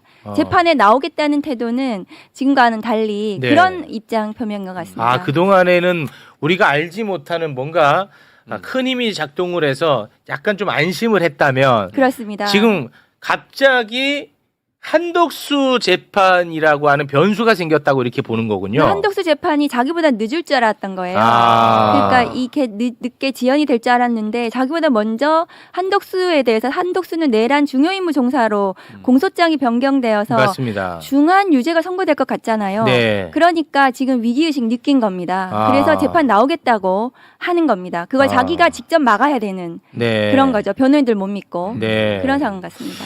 근데 지기현이가 진짜 너무 심각한 게 대한민국 형사법 체계 안에서는 내란죄가 제일 무거운 죄인데 그보다도 훨씬 그러니까 법 체계 안에서 그보다 훨씬 경한 범죄도 이렇게는 안 할 것 같아요. 그렇죠. 재판을. 나는 이거 정말 미칠 것 같거든요. 아니 무슨 저는 들으면서 식당 예약하는 줄 알았어요. 언제 네. 되세요? 언제 되면 그때 잡아줄게요. 이거 뭐 하는 짓입니까? 네. 재판을 하면서요. 본인이 필요하다고 그래서 빨리 끝내야 된다고 본인도 12월에 끝내기로 했잖아요. 그렇게 약속까지 했어요. 그럼 빨리빨리 진행을 하고 피고인이 원한다고 막 바꿔주고 이러는 거예요? 그게 무슨 재판이 그따위로 해요. 재판을. 해드릴게요래. 해드릴게요. 그러니까 그 예약할 때는 식당 예약할 때는 하는 거지 재판할 때 그렇게 하냐고요. 판사가. 이거 피고인에 대한 저것은 호의의 표현이고 재판장이 저렇게 웃으면서 재판 소송 지휘를 자기가 주도적으로 해야 되는 거거든요. 날짜가 안 된다 그러면은 좀 그냥 하기도 하고 이렇게 해야 되는데 변호인들 얘기를 다 들어주면서 마치 본인이 선심 쓰듯이 그리고 피고인도 마치 자기가 재판 나오는 것이 선심 쓰듯이 재판이 그렇게 흘러가고 있는데 굉장히 좀 걱정스럽습니다. 아니 현재 그리고 구속 상태잖아요. 이 사람이 무슨 밖에서 일하는 것도 아니고 무직이고 구속돼 있는 상태인데 뭔 일정을 봐주는데요. 건강도 이상 없으니까 아무 때나 데려와서 하면 되지. 그러니까 참 너무 힘듭니다. 이걸 계속 보는 게. 변호인들 눈빛 보니까 마음이 약해져서 두 번 할 거 한 번만 진짜 이게 제일 어이가 없네. 진짜 계속 지켜봐야 된다는 게 너무나 고통스럽습니다.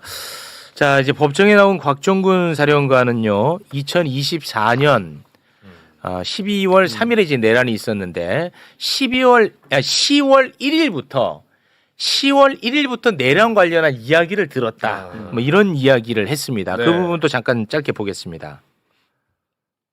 10월 1일부터 확보장소 얘기 나오고 11월 1일 나오면서 그때부터 여인영이나 김정인 장관한테 이게 지금 상황이 그게 될 상황도 아니고 될 수도 없는데 이게 가능한 소리냐. 네, 10월 1일부터 관련 이야기를 들었다는 부분이고요. 네. 그리고 곽종근 사령관은 윤석열을 하나 잘못 만나가지고 인생을 완전 망친 거 아니겠습니까? 네, 그렇죠. 그러면 이제 사실 윤석열 입장에서는 최소한 미안함은 있어야 되는데 그렇지 않아요. 아직까지도 거짓말하고요. 거짓말로 곽종근을 좀 압박하려고 합니다. 그런데 전혀 씨알도 먹히지 않죠. 네. 그 장면 잠깐 영상으로 보겠습니다. 스스로 그러면 실무장을 시키지 말라고 그랬다고 하면은 그러면 그 확보라고 하는 게 결국은 어떤 그 공공의 질서 유지라는 거 위해서 어떤 민간이라든가 이런데 억압적이거나 이런 거 안 하고 질서 유지하러 그냥 들어갔다는 게 머릿속에 있는 거네. 거점 확보라고 하는 게. 그거는 말씀하시는 질서 유지는 도저히 제가 수긍할 수 없고 그거는 그 전이 됐든 중이 됐든 질서 유지 시민보호라는 말은 자체는 들어본 적이 없고. 여기서 물어봤기 때문에. 네. 저 진짜 유치하지 않아? 진짜 유치해 저자는. 그러니까 윤석열 피고인이 와. 지금 본인의 밑에 있었던 부하 그 사령관하고 지금 말싸움하는 수준에 이르렀다. 굉장히 저급하게. 네. 근데 저게 약간 검사의 스킬이거든요. 처음에는 그 굉장히 크게 한 100 정도 물었다가 증인이 계속 부인하잖아요. 그것을 탄핵을 하는데 그 결과적으로 그럼 질서 유지라는 게 머릿속에 있었던 거네. 이렇게 얘기하면 증인이 그렇죠. 제 머릿속에는 질서 유지라는 게 있었죠. 이렇게 답하잖아요. 그러면은 결과적으로 이것은 질서 유지를 위한 군 투입이었다. 그렇지. 이렇게 결론을 내려고 하는 검사 스킬이에요. 네. 근데 그게 곽종근 증인이 거기에 안 넘어간 거죠. 안 넘어갔어. 그렇습니다. 그러니까 윤석열 아야 그만해. 이놈 봐라 이거 아주 똑똑하네. 알았다. 그리고 이제 넘어가는 정말 유치하고 교활하고 정말 악마 같은 모습입니다. 그러니까 처음에는 뭐라 그랬어요? 모든 책임은 자기한테 있다고 그랬어요. 최근에도 그랬어. 최근에도. 그래놓고 지금 하는 꼬라지 보세요. 모든 책임을 밑에 사람한테 미루잖아요. 맞아요. 지금. 네. 그리고 곽종근 사령관이 그랬어요. 전 사령관이 그 기억은 시간이 갈수록 더 또렷해지고 잊어버릴 수가 없다고 그랬어요. 트라우마라는 단어 썼습니다. 그러니까요. 네. 근데 거기다 대놓고 그거 아니야. 네가 좀 말을 바꿔 이런 식으로 얘기하는 게 이게 대통령을 했던 인간으로서 할 말입니까 진짜? 네, 대통령까지 가지 않더라도 인간으로서 할 수 없는 짓입니다. 곽종근 증인의 증언이 굉장히 핵심적인 게 국회를 침탈한 국헌분란 그렇습니다. 이 부분에 대한 핵심적인 증인이거든요. 네. 그 부분을 흔들려고 했던 거예요. 이번에 나와가지고 윤석열 피고인이. 네, 뭐 씨알도 안 먹혔습니다. 참고로. 그렇습니다. 네. 근데 이제 윤석열이 계속 그러잖아요. 그 넓은 의원회관 거기 사람도 많고 그런데 뭐 100명밖에 안 보냈는데 네. 우리가 확보하려고 했으면 그만 보냈겠냐 이런 말 하잖아요. 그렇습니다. 그러니까 막 이런 주저리 얘기하니까 곽종근 사령관 딱 한마디로 제압하더라고요. 그럴 거면은 질서 유지할 거면 경찰 보내지 왜 군복을 넣으면 우리를 보내냐. 맞습니다. 정확한 말인 거죠. 정확합니다. 네, 뭐 이건 뭐 빼박이고 뭐 할 것도 없습니다. 네. 윤석열 내란 재판장 가보겠습니다. 네, 어제 4개월 만인가 출석을 했죠. 모습을 드러냈는데 지규현 재판장이 한마디 했습니다. 들어볼까요?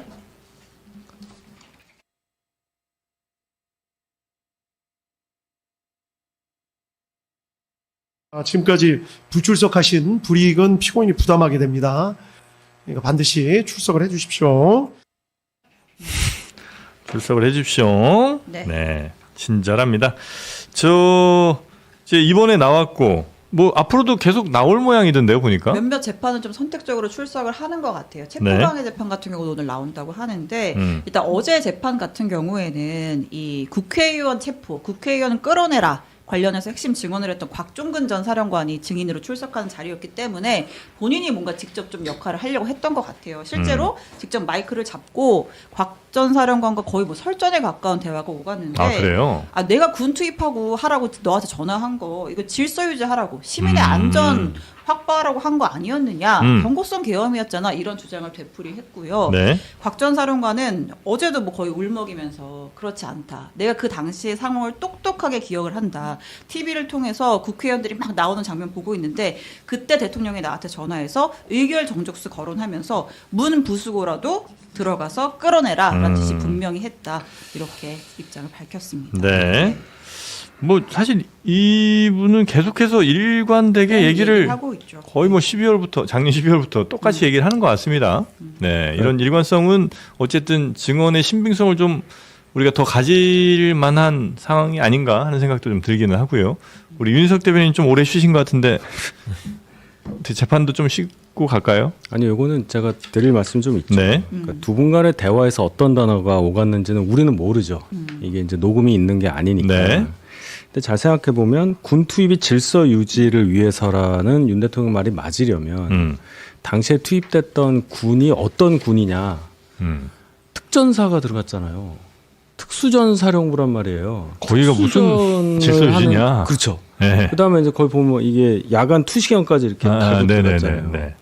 질서 유지를 하는데 그것까지 들고 가느냐라는 생각을 해봐야 되는 겁니다. 또 그런 이제 야간 투시경이 있을 것 같으면 정전시켜 놓고 깜깜한 상황에서 뭔가를 보는 거를 대비하는 그 장비일 수 있는데. 그러니까 정전시켜 놓고 질서 유지한다 이건 아니잖아요. 예. 그러니까 안 맞는다는 얘기예요. 제 얘기는 진술 과정보다도 이게 상황을 보면은 그래서 곽종군 사령관이 그 당시에 있었던 상황에 대해서 얘기하는 것에 대해 더 신뢰를 줄 수밖에 없다. 예, 그런 얘기는 제가 꼭 드리고 싶습니다. 네.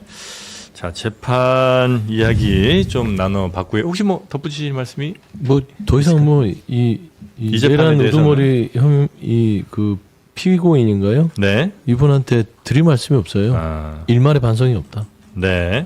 그리고 아마 내년 한 2월 초쯤에는 1심 선고가 나지 않을까? 원래 2월 직연 부장이 올해 내 심리를 끝냈잖아요. 네네네. 심리를 올해 안에 끝내는 거니까 판결문 쓰려면 좀 걸려서 인사가 2월 중하순에 있으니까 그 전에 판결을 선고하지 않을까. 아, 그래요? 근데 직연 판사 얘기를 좀 해야 되겠어요. 직연 아까는 판사. 뭐 이제 불출석하는 거는 피고인에게 불이익이 될 수 있는 책임이다 얘기했는데 그 재판을 보니까 그렇게 윤석열 측 변호인 측한테 죄송합니다 그러게 하는 것들도 그래 썩 좋아 보이진 않고 좀 한덕수 총리 그 재판 진행하는 분처럼 굉장히 담백하고 조금 국민들이 봐서도 판사같이 좀 진행했으면 좋겠다. 라는 생각이 개인적으로 좀 들더라고요. 거듭 얘기하지만 판사들은 말을 못해요.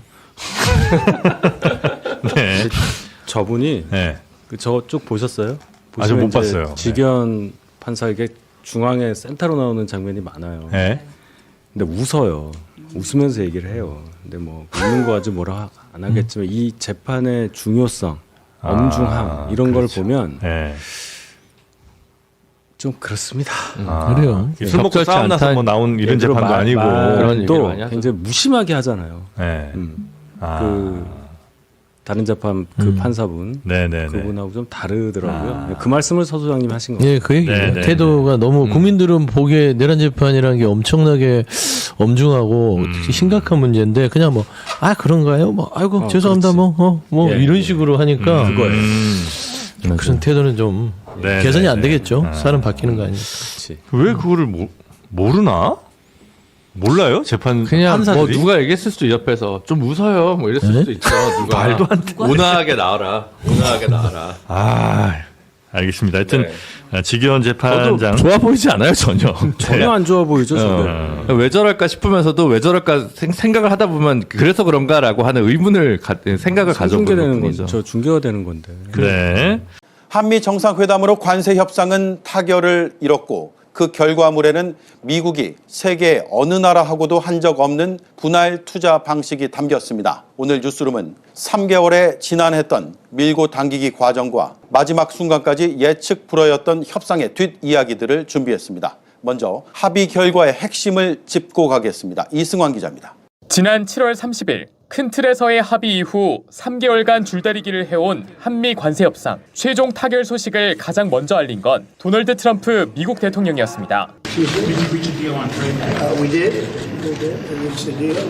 양국은 우선 대미 투자액 3,500억 달러 중 2,000억 달러를 현금 투자하고 1,500억 달러는 마스가로 불리는 조선업 협력 프로젝트에 투자하기로 합의했습니다. 현금 투자의 경우 1년 투자 상한을 200억 달러로 정했고 외환 시장 불안이 우려될 경우 납입 시기와 금액을 조정할 수 있는 별도 근거도 마련했습니다. 연간 200억 불 한도 내에서 사업 진척 정도에 따라 달러를 투자하기 때문에 우리 외환 시장이 감내할 수 있는 범위 내에 있으며 외환 시장에 미치는 영향을 최소화할 수 있습니다. 투자금 회수를 위한 안전장치도 확보했습니다. 원리금 상환까진 투자 수익을 양국이 5대5로 나눠 갖고 20년 안에 원리금 전액 상환이 어려운 상황에선 수익 배분 비율을 조정할 수 있도록 한 겁니다. 김용범 정책실장은 반도체의 경우 주 경쟁국인 대만에 비해 불리하지 않게 관세를 적용받게 됐고 쌀 소고기 시장을 포함한 농산물 시장 추가 개방은 막았다고 강조했습니다. 이번 합의에 따라 대미 최대 수출 품목인 자동차 관세가 기존 25%에서 15%로 낮아졌습니다. 자동차에 대해 관세를 25%에서 일본, EU와 동일한 수준으로 인하여 불리하지 않은 경쟁 여건을 확보하였습니다. 관세 인하 대상과 시기가 구체화됨에 따라 시장의 불확실성도 상당 부분 해소될 것으로 예상합니다. 인하된 관세는 관련 특별법이 국회에서 다음 달 중 발의될 경우 11월 1일부터 적용됩니다. JTBC 이승환입니다. 사실 어제 오전만 해도 결렬 전망이 우세했습니다. 그 기류가 확 바뀐 건 한미 정상회담 직전이었습니다. 미국이 요구한 연상한 250억 달러를 우리가 받을 수 없다고 버틴 것, 그리고 김정관 산업통상부 장관이 러트닉 상무장관을 설득하며 마음을 움직인 것도 주요했습니다. 최규진 기자입니다. 한미는 3,500억 달러 규모 투자 패키지의 세부 내용에서 이견을 좁히지 못해왔습니다. 특히 투자 한도 문제에서 미국은 연상한 250억 달러를 요구했지만 우리 측은 150억 달러가 한계라는 입장이 평행선을 달렸습니다. 이재명 대통령도 에이펙 기간 내 타결은 어렵다는 취지로 언급했습니다. 조정, 교정하는데 상당히 많은 시간과 노력이 필요한 것 같습니다. 이성적으로 충분히 납득할 수 있는 합리적인 결과에 결국은 이렇게 될 것이다 라고 믿습니다. 하지만 한미 정상회담 시작 직전 미국 측 기류가 갑자기 바뀌기 시작했습니다. 우리 측이 회담 직전까지 250억 원은 받을 수 없다고 버티자 미국이 200억 달러를 제시하며 한 발 물러선 겁니다. 대통령실 관계자는 연간 200억 달러 투자 규모라면 수용할 수 있다는 마지노선이 있었는데 미국이 회담 직전 이를 제시했다고 밝혔습니다. 벼랑 끝 작전이 통했던 셈입니다. 김정관 산업통상부 장관이 미국 측 키맨인 하워드 러트닉 상무장관을 밀착 마크한 것도 미국의 마음을 움직이는 데 주요했습니다. 김 장관은 러트닉 장관의 출장지인 영국 스코틀랜드까지 날아가 끈질기게 설득했습니다. 트럼프 대통령도 까다로운 협상가라며 높이 평가했습니다. And your career's Minister of Trade, Industry and Resources, Mr. Jung Kwan Kim, who's an incredible man, actually. My people say he's very tough, however. We wish we had somebody of a little bit lesser caliber, but they decided not to do that. 위성락 안보실장, 김용범 정책실장도 주요 고비 때마다 방미했고 장관급 회담만 23번에 걸쳐 진행했습니다. 선방했다고 평가받는 관세 협상은 그야말로 총력전을 벌인 결과였습니다. 우리가 양보해서 그렇게 되지는 않았겠죠. 그거는 우리는 원칙을 가지고 누차 말씀드린 대로 시기 때문에 국익을 이렇게 소홀히 하는 일은 없다. 여러 말씀을 하셨잖아요, 대통령께서. 그 원칙대로 임했습니다. JTBC 최규진입니다. 분할 투자 방식은 일본이나 EU엔 없었던 방식입니다. 미국은 최근까지도 3,500억 달러 전액을 선불로 투자하라고 요구했기 때문에 어떻게 분할 투자 방식을 받아들인 건지가 특히 궁금합니다. 여러 요인이 있겠으나 특히 통화 스와프 카드로 미국을 압박한 것이 주요했다는 분석입니다. 유선희 기자입니다. 도널드 트럼프 미국 대통령은 한 달 전까지도 전액 현금 선불을 요구했습니다. As you know, in Japan it's 550 billion, South Korea is 350 billion now. That's up front.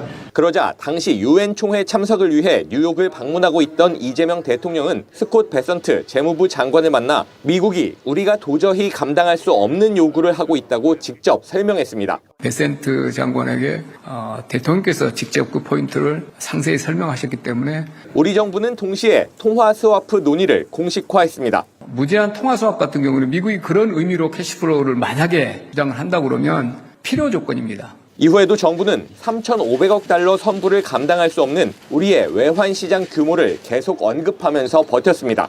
외환 시장 관련된 여러 가지 부분에서 미국 측과 상당 부분 JTBC 취재 결과 우리 정부는 당시 미국이 통화 스와프 요구를 받아들이기 어렵다는 걸 알면서도 요구를 거듭했던 것으로 파악됐습니다. 정부 핵심 관계자는 3,500억 달러 선불이 불가능하다는 걸 여러 번 설명해도 통하지 않아서 우리도 미국이 수용하기 어려운 통화 스와프를 강하게 요청한 측면이 있다고 말했습니다. 양측이 서로 감당할 수 없는 전액 선불 요구와 통화 스와프 요구를 하나씩 걷어들일 수 있도록 한미가 모두 한 발씩 양보할 수밖에 없는 판을 짰다는 겁니다. 이렇게 양쪽이 물러선 뒤엔 우리 외환 시장이 연간 감당할 수 있는 투자 규모가 얼마인지를 결정하는 것으로 논의가 진전됐고 결국 연 최대 200억 달러 투자라는 분할 투자로 협상이 타결됐습니다. JTBC 유선입니다. 우리보다 먼저 협상을 타결한 나라이자 우리의 수출 경쟁국인 일본과 비교해 보겠습니다. 여러 부분에서 차이가 납니다. 현금 투자액의 연 한도를 설정한 점이 특히 다릅니다. 원리금을 돌려받지 못하면 수익 배분을 다시 정할 수 있게 한 점도 다릅니다. 전다빈 기자입니다. 가장 큰 수혜를 받는 업종은 자동차입니다. 지난달 미 수출 자동차 관세가 27.5%에서 15%로 내려간 일본 등과 똑같이 경쟁할 수 있는 겁니다. 관세 협상 전엔 일본이 2.5% 관세를 더 내고 있던 걸 고려하면 그만큼의 이점이 사라졌지만 한일 유사 모델의 가격 역전 현상은 해소될 걸로 보입니다. 반도체 부문은 불확실성이 여전합니다. 최애국 대우를 보장받은 일본과 달리 우리는 대만 수준이라고만 합의했습니다. 언제든 뒤집힐 수도 있는 겁니다. 가장 큰 타격을 입은 철강은 50%에서 더 낮추지 못했습니다. 그 부분은 지금 현재 저희들은 미국한테 더 이제 요청을 해야 될 상황이고 현재는까지는 안 된 부분.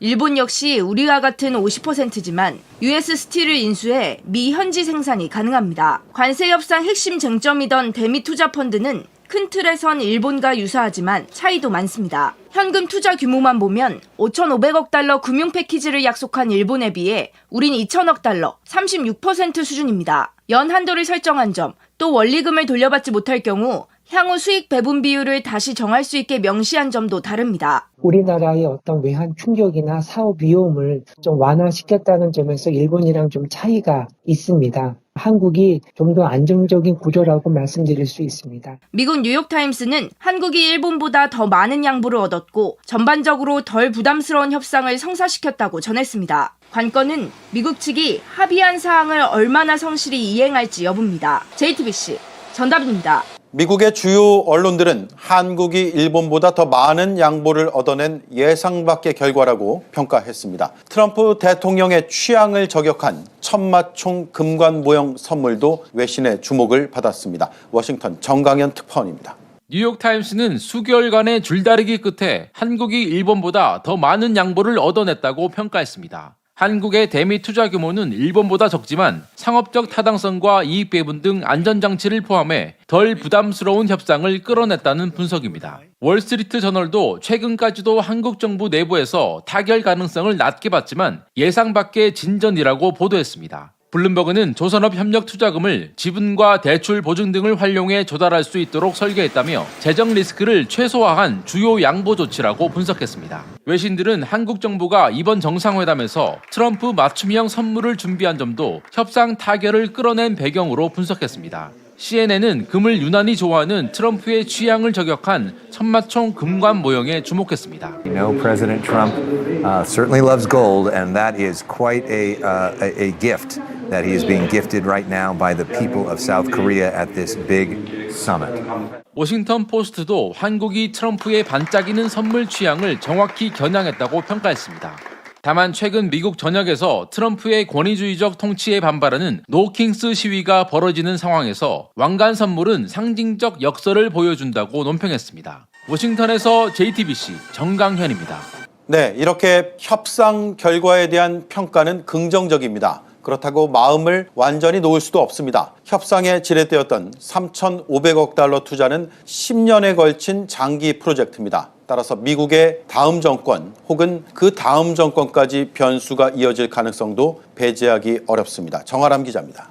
대미 투자 펀드의 핵심은 200억 달러로 정해진 연간 투자 한도입니다. 앞서 한국은행은 외환시장에 영향을 주지 않는 선에서 조달 가능한 최대치를 연 200억 달러로 제시했습니다. 한국은행에서 저희가 외환시장에 충격을 주지 않고 1년 사이에 저희가 외화를 조달할 수 있는 규모가 150억에서 200억이라고 정부에 제안드렸습니다. 정부는 투자금 대부분을 외환보유고에서 꺼내 쓰지 않고 외화 운용 수익으로 충당한다는 계획입니다. 지난달 기준 우리 외화 운용 자산은 2,276억 달러로 연간 수익률은 11.7% 수준입니다. 단순 계산하면 외화 운용 수익은 200억 달러를 넘습니다. 하지만 글로벌 시장 상황이 급격히 나빠지거나 예상치 못한 변수가 발생했을 때 수익률은 쪼그라들 수도 있습니다. 우리나라 외환 보유고 중 최대 200억 달러 정도가 현실적으로 가용한 재원인데 이를 미국에 현금 투자하게 되면은 국내에서 긴급 상황 발생 시 사용할 수 있는 외환 재원에 한계가 있을 수 있다는.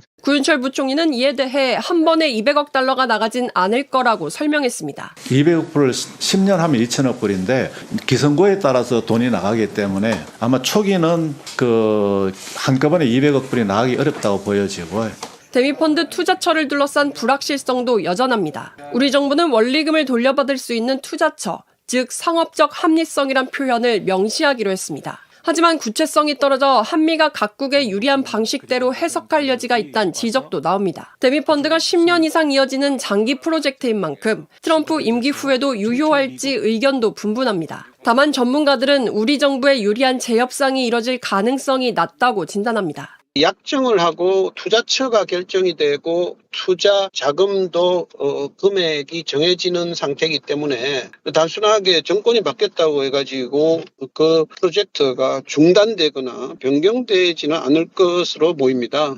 JTBC 정아람입니다. 얼마나 지독하게 버텼는지. 이거는 진짜 그동안에 진짜 어렵게 버텨왔잖아. 맞습니다. 계속해서. 예. 그런데 뭐 다른 거 볼 필요도 없어. 트럼프가 한마디를 해요. 근데 그 한마디에 단어가 들어있어. 야, 대한민국이 얼마나 트럼프를 대상으로 얼마나 지독하게 버텼는지 트럼프의 말에 다 들어가 있습니다. 트럼프의 발언 잠깐 보고 오겠습니다. Minister of Trade, Industry and Resources, Mr. Jung Kwon Kim, who's an incredible man, actually. My people say he's very tough, however. We wish we had somebody of a little bit lesser caliber, but they decided not to do that. 김정관 산업부 장관 엄청나게 고생을 많이 했나 봐. 이 사람이 장관급 회담만 23차례 했답니다. 그렇죠. 23차례. 러트닉이 유럽 가잖아요. 그러면은 오라고 하지도 않았는데 유럽 가. 따라가. 유럽에. 23차례. 그러니까 아마 저 트럼프 대통령은 물론이고 트럼프 쪽 실무진들도 협상팀들도 질렸을 것 같아요. 그런 것 같아. 장관급 회담만 23번을 했을 정도면 보통 몇 번 하다가 안 되면은 접고 그러잖아요. 네. 그 포기를 몰랐던 거죠, 진짜. 근데 아까 정리해 주신 게 딱 맞는 말씀인 게 극진한 환대, 그리고 지독한 인내. 이 두 가지로 이제 정리가 될 텐데 저렇게 트럼프 대통령이 지켜 세워줄 만큼의 우리 쪽 장관이잖아요. 그렇죠. 대한민국 장관이니까 정말 일을 잘했고 맞습니다. 국익을 위해서 밤낮 가리지 않고 정말 열심히 했구나. 그렇습니다. 이게 인정이 그냥 되는 거죠. 네. 이게 트럼프가 김정관 이름을 호명할 정도로 야, 너 아주 그 지독하더라 이놈아. 정관 시꺼했다 이놈아. 김정관이 그 나이도 어린데 그렇게 시꺼했다 너 때문에. 이거잖아요. 그렇죠. 예. 지독하게 버텨낸 겁니다. 자, 그러면 이렇게 극진한 환대와 지독한 인내를 통해서 그럼 어떤 성과를 이끌어냈는지 그게 중요하죠. 지금부터 그 내용 대한민국 최고의 경제 평론가 박시동 평론가와 함께 하나하나 세세하게 따져보도록 하겠습니다. 좋습니다. 네, 도대체 어떤 것들을 이끌어냈는지 박시동 평론가 박수로 맞이합니다. 안녕하세요, 박시동입니다. 네, 반갑습니다. 이게 뭐 하늘에서 뚝 떨어진 게 아니에요. 그러니까 윤석열 정부였으면 이거 할 수가 없다니까. 네, 그렇죠. 그래서 그 앞에 그 내용을 저희가 하나하나 정리를 해드린 겁니다. 이 말은 제가 정확한 거 아닙니까? 네네네, 맞습니다. 네. 이보다 더 좋을 수 없다. 저는 뭐 개인적으로 그렇게 총평하고 싶습니다. 그렇습니다. 현실 세계 안에서. 예. 네. 자, 그러면 어떤 협상이 있었는지 내용을 좀 부탁드리겠습니다. 네, 생각보다 디테일이 많습니다. 네네. 일단은 양 정상이 1차 정상회담을 하면서 총액을 한 3,500억 불 정도로 일단은 합의가 됐었습니다. 네, 이게 그냥 그야말로 강탈입니다. 그렇죠. 야, 너네 그 3,500억 달러, 그 500조 우리한테 투자해. 뭐 강탈이죠. 그렇죠. 그렇습니다. 그런데 이제 그리고 이제 중간에 미국 측은 그거를 일시불로 선불로 한 번에 가지고 와. 쉽게 말하면 계좌 안에 지금 딱 꽂아 넣어. 이런 요구를 했었거든요. 이 부분에 관해서 이번에 굉장히 좋은 합의가 됐는데 총액 3,500억 불을 사실상 2,000억 불로 낮췄습니다. 2,000억 불은 이제 직접 투자 규모로 보면 되고요. 나머지 1,500억 불을 소위 말하는 이제 조선협력 마스가 프로젝트 있죠. 그쪽으로 뺐거든요. 그러니까 사실상 우리에게 직접적으로 부담이 되는 부분을 3,500억에서 2,000억 불로 낮췄다는 수가 있고요. 그다음에 제가 말씀드린 것처럼 한 번에 선불로 가져와 이 부분을 연간 200억 불을 상한으로 했어요. 그리고 10년에 걸쳐서 분할로 투자하는 걸로 부담을 확 낮췄습니다. 원래 일시불 얘기가 있었는데. 그렇습니다. 그리고 이제 200억 불 상한이긴 합니다만은 한국 시장의 어떤 불안이라든지 외환의 문제라든지 이런 게 생기면 이거 역시 추가적으로 재조정할 수 있는 안전장치까지 들어갔다라고 하니까 큰 부담을 낮췄습니다. 근데 요거는 이제 금융적으로 보면은 더한 디테일이 좀 숨겨져 있어요. 예를 들어서 지금 한 방에 2,000억 불 내는 거 하고 10년에 걸쳐서 나중에 낸다라고 하면 10년 동안 사실은 화폐 가치는 더 떨어지게 돼 있습니다. 그러니까 실질적인 부담이 시간이 가면 갈수록 10년 할부 더하기 화폐 가치 저하까지 합쳐지면 점점 더 부담이 낮아지는 부담은 낮아지고요. 즉 시간을 우리 편으로 만들었다는 거고요. 두 번째로는 2,000억을 그냥 내는 거하고 이거를 우리가 천천히 내기 때문에 지금 냈던 거를 거꾸로 우리가 지금 갖고 있는 거 아니겠습니까? 그러면 이자를 계산해서 약 3% 정도로 복리를 불려보면은 400억 불 이상의 사실은 운용 수익이 우리한테 있는 협상인 거죠. 지금 내는 것보다 천천히 내면 그걸 이제 우리가 활용할 수 있는 거 아니겠습니까? 그러니까 이제 단순히 할부를 끊었다. 라는 것뿐만 아니라 그게 주는 부가 효과까지도 고려하면 크게 얻어냈다 이렇게 볼 수가 있겠습니다. 고맙습니다. 그리고 뭐 이거는 저만 그냥 혼자서 시답지 않은 얘기인데 10년에 분할해서 낸다. 그 10년 안에 트럼프가 어떻게 될지 모릅니다. 그렇습니다. 네, 그렇습니다. 하지 마. 이게 나만 하는 얘기야. 좀 그 트럼프 들으려 또. 우리끼리 하는 얘기야. 크게는 얘기하지 않습니다. 뭉개면서 갈 수 있다 이거야. 우리끼리 하는 얘기입니다. 우리는 10년이고 임기는 3년 남았다. 3년 아닐 수도 있다는 얘기. 3년은 너무 길다. 그 다음에 사실은 어쨌거나 이제 투자가 되면 우리 입장에서는 원리금 상환도 잘 되고 해야 되는데. 이걸 미국이 자기네들 마음대로 투자할까봐가 늘 걱정이었어요. 맞아. 그런데 이번에 상업적 합리성을 담보한다라는 문구를 강조해서 명문화하기로 합의를 했습니다. 상업적 합리성 굉장히 모호한 표현일 수 있거든요. 아니, 근데 잘 생각해 보시면요, 미국이나 우리나 어차피 어딘가에 투자를 해야 되는데 당연히 장사해서 남으려고 하는 거 아닙니까? 그렇습니다. 그러니까 이 상업성 또는 수익성 이거는 원래 쟁점도 아닌 게 상식이에요. 맞습니다. 뭐 이런 게 쟁점이다나 싶잖아요. 그게 문제입니다. 이 당연한 게 왜 쟁점이 될까? 미국이 상업성이나 수익성이 안 나오는 곳에 니들 돈을 쓸 거야 라는 게 복심이었다는 거예요. 네, 욕은 안 하겠습니다. 그러니까 그 부분이 사실은 우리 입장에서는 투자를 하는데 그러면 상환될 길이 난망한 사업도 막 투자될 거 아닙니까? 이 미국의 비상식적인 요구를 이번에 틀어 막은 게 굉장히 큰 거죠. 디테일이 있네. 좋았다. 단순한 상식 문제가 아닙니다. 이건 원리금을 상환할 수 있는 길이 열리는 거예요. 아유, 다행이다. 굉장히 중요하죠. 다행이다. 예를 들면 이런 겁니다. 예입니다. 예를 들어서 뭐 알래스카 천연가스 개발사. 그건 안 해. 예를 들어서 그런 거 그냥 막무가내로 돈 넣어 일본처럼 그러면 이거 언제 상황될지 모른단 말이에요. 그다음에 단순한 수익성 있는 사업 말고 예를 들어서 미국이 원하는 사회적 인프라 사업 이런 것도까지 현재 지금 얘기가 나왔었거든요 중간에. 예를 들어서 별로 이동량이 많지 않은 어떤 고속도로 하나 만들자.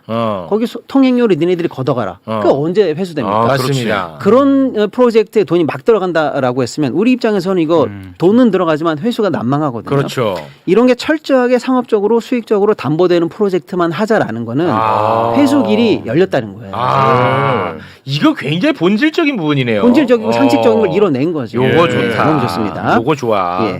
자, 그다음에 투자를 그러면 누구 마음대로 할 거냐? 라고 할 때 사실은 조금 아쉬운 부분이 있습니다만 우리가 최선을 다했다라고 보여지는 게 있어요. 뭐냐면 명칭은 조금 나중에 정해질 수 있는데 공식적으로 보면은 투자위원회 같은 게 만들어집니다. 그 위원장은 미국 상무장관이에요. 그 위원들도 다 사실은 미국이 원하는 사람으로 들어갈 것처럼 보입니다. 지금 상으로 보면. 예. 그러면 이건 일본하고 똑같아요. 그러면 우리는 돈을 내지만 여기다 돈 넣어라고 하는 그 실제적인 의사결정, 방망이 치는 건 미국 맘대로 할 거 아니야. 너무 좀 불안하죠. 아, 불안해. 그래서 일본은 사실 이론 방구 거기에 대해서 비토권이라든지 입장을 낼 권한이 없었어요. 우리도 그 문제를 알고 있었거든요. 그래서 이 부분에 관해서 우리도 좀 안전장치를 어떻게 마련할까가 사실은 업계에서 굉장히 중요하게 보는 포인트였는데 예.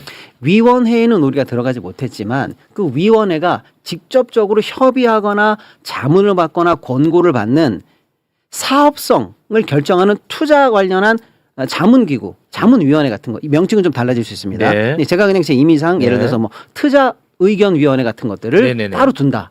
거기 이제 우리가 참여하게 돼서 거기서 실제적으로 사업성이 있는지 없는지를 기술적이고 테크니컬하게 검토하고 그 안을 의견을 그 위원회에 제공하고 협의한다 이렇게 되어 있어요. 네. 그러니까 그런 의견이 우리가 들어갔는데 그거를 제끼면서 사업성도 없는 프로젝트에 막무가내로 투자하기는 어렵지 않나라고 해서 새롭게 뭐랄까 안전장치가 하나 들어갔다. 예. 이게 일본과는 좀 다른 거고요. 조금 아쉽지만 안전장치는 들어갔다. 그럼 적어도 사업성 있는 얘기에 대해서 우리가 얘기를 할 수가 있는 거고요. 네. 두 번째로는 그렇게 결정을 했어요. 그래도 정작 거기는 위원회지 않습니까? 근데 위원회가 직접 사업을 하는 건 아니잖아요. 네. 실무단으로 어쨌거나 집행그룹으로 내려와야 되잖아요.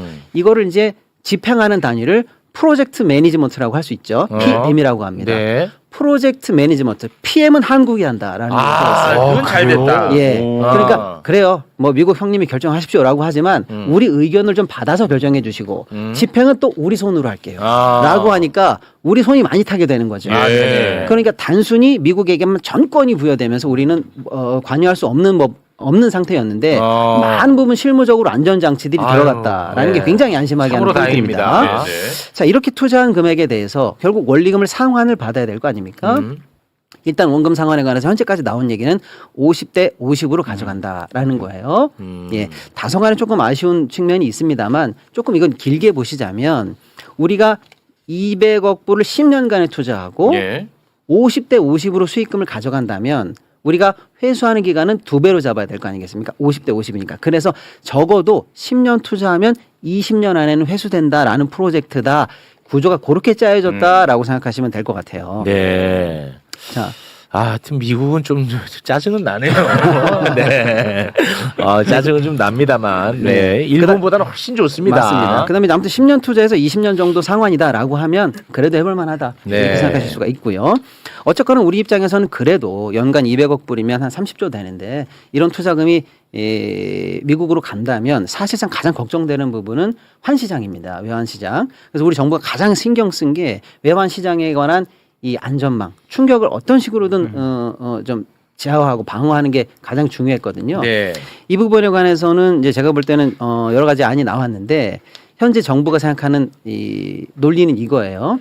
우리 시장에서 우리가 달러를 만들어서 미국으로 가면 30조 정도 어쨌거나 외환 시장에서의 원화 약세 요소가 생길 거 아닙니까? 그렇죠. 그래서 우리가 왜 200억 불이라고 얘기했냐면 네. 현재 우리나라 외환 보유고 한국은행이 갖고 있는 게 한 4,100억 불, 200억 불 정도인데 여기에 관련해서 운용 수익, 그러니까 이자나 배당이나 이런 걸 통해서 추가적으로 연간 생기는 이익금이 있거든요.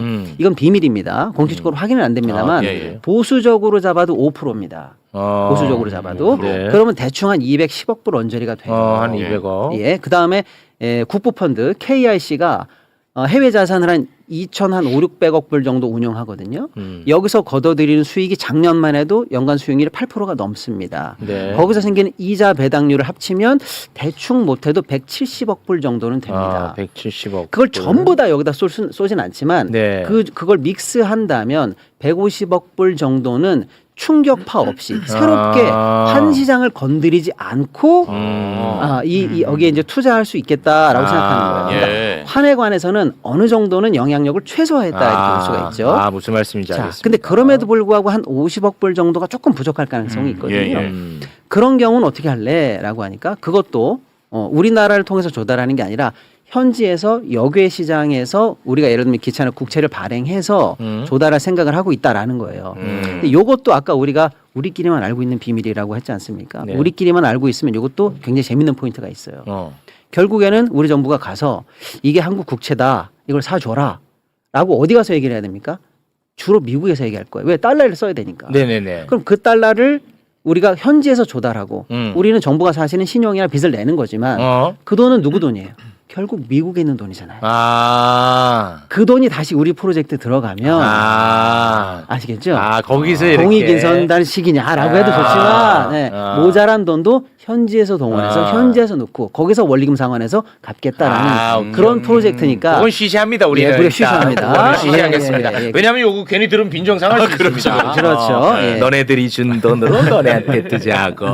그렇죠. 요거는 우리끼리만 얘기합니다. 연간 200억 불이 거의 그냥 그 최고 할 수 있는. 예, 뭐 그러니까 우리가 부담 없이 낼 수 있는 돈 한 150불 정도인데 혹시 모자라도 그런 방식으로 조달한다고 하니까 오케이. 한 시장의 영향력을 최소화했다. 이런 거 굉장히 신경 많이 썼다. 신경 많이 이렇게 볼 수가 썼네. 있고요. 이거. 예. 또 하나가 이제 어떻게든 원리금을 좀 빼오기도 하고 리스크를 최소화하는데 제가 볼 때 신경 굉장히 많이 쓴 것 같아요. 저희 같은 이제 제가 펀드 전문 아니겠습니까? 네.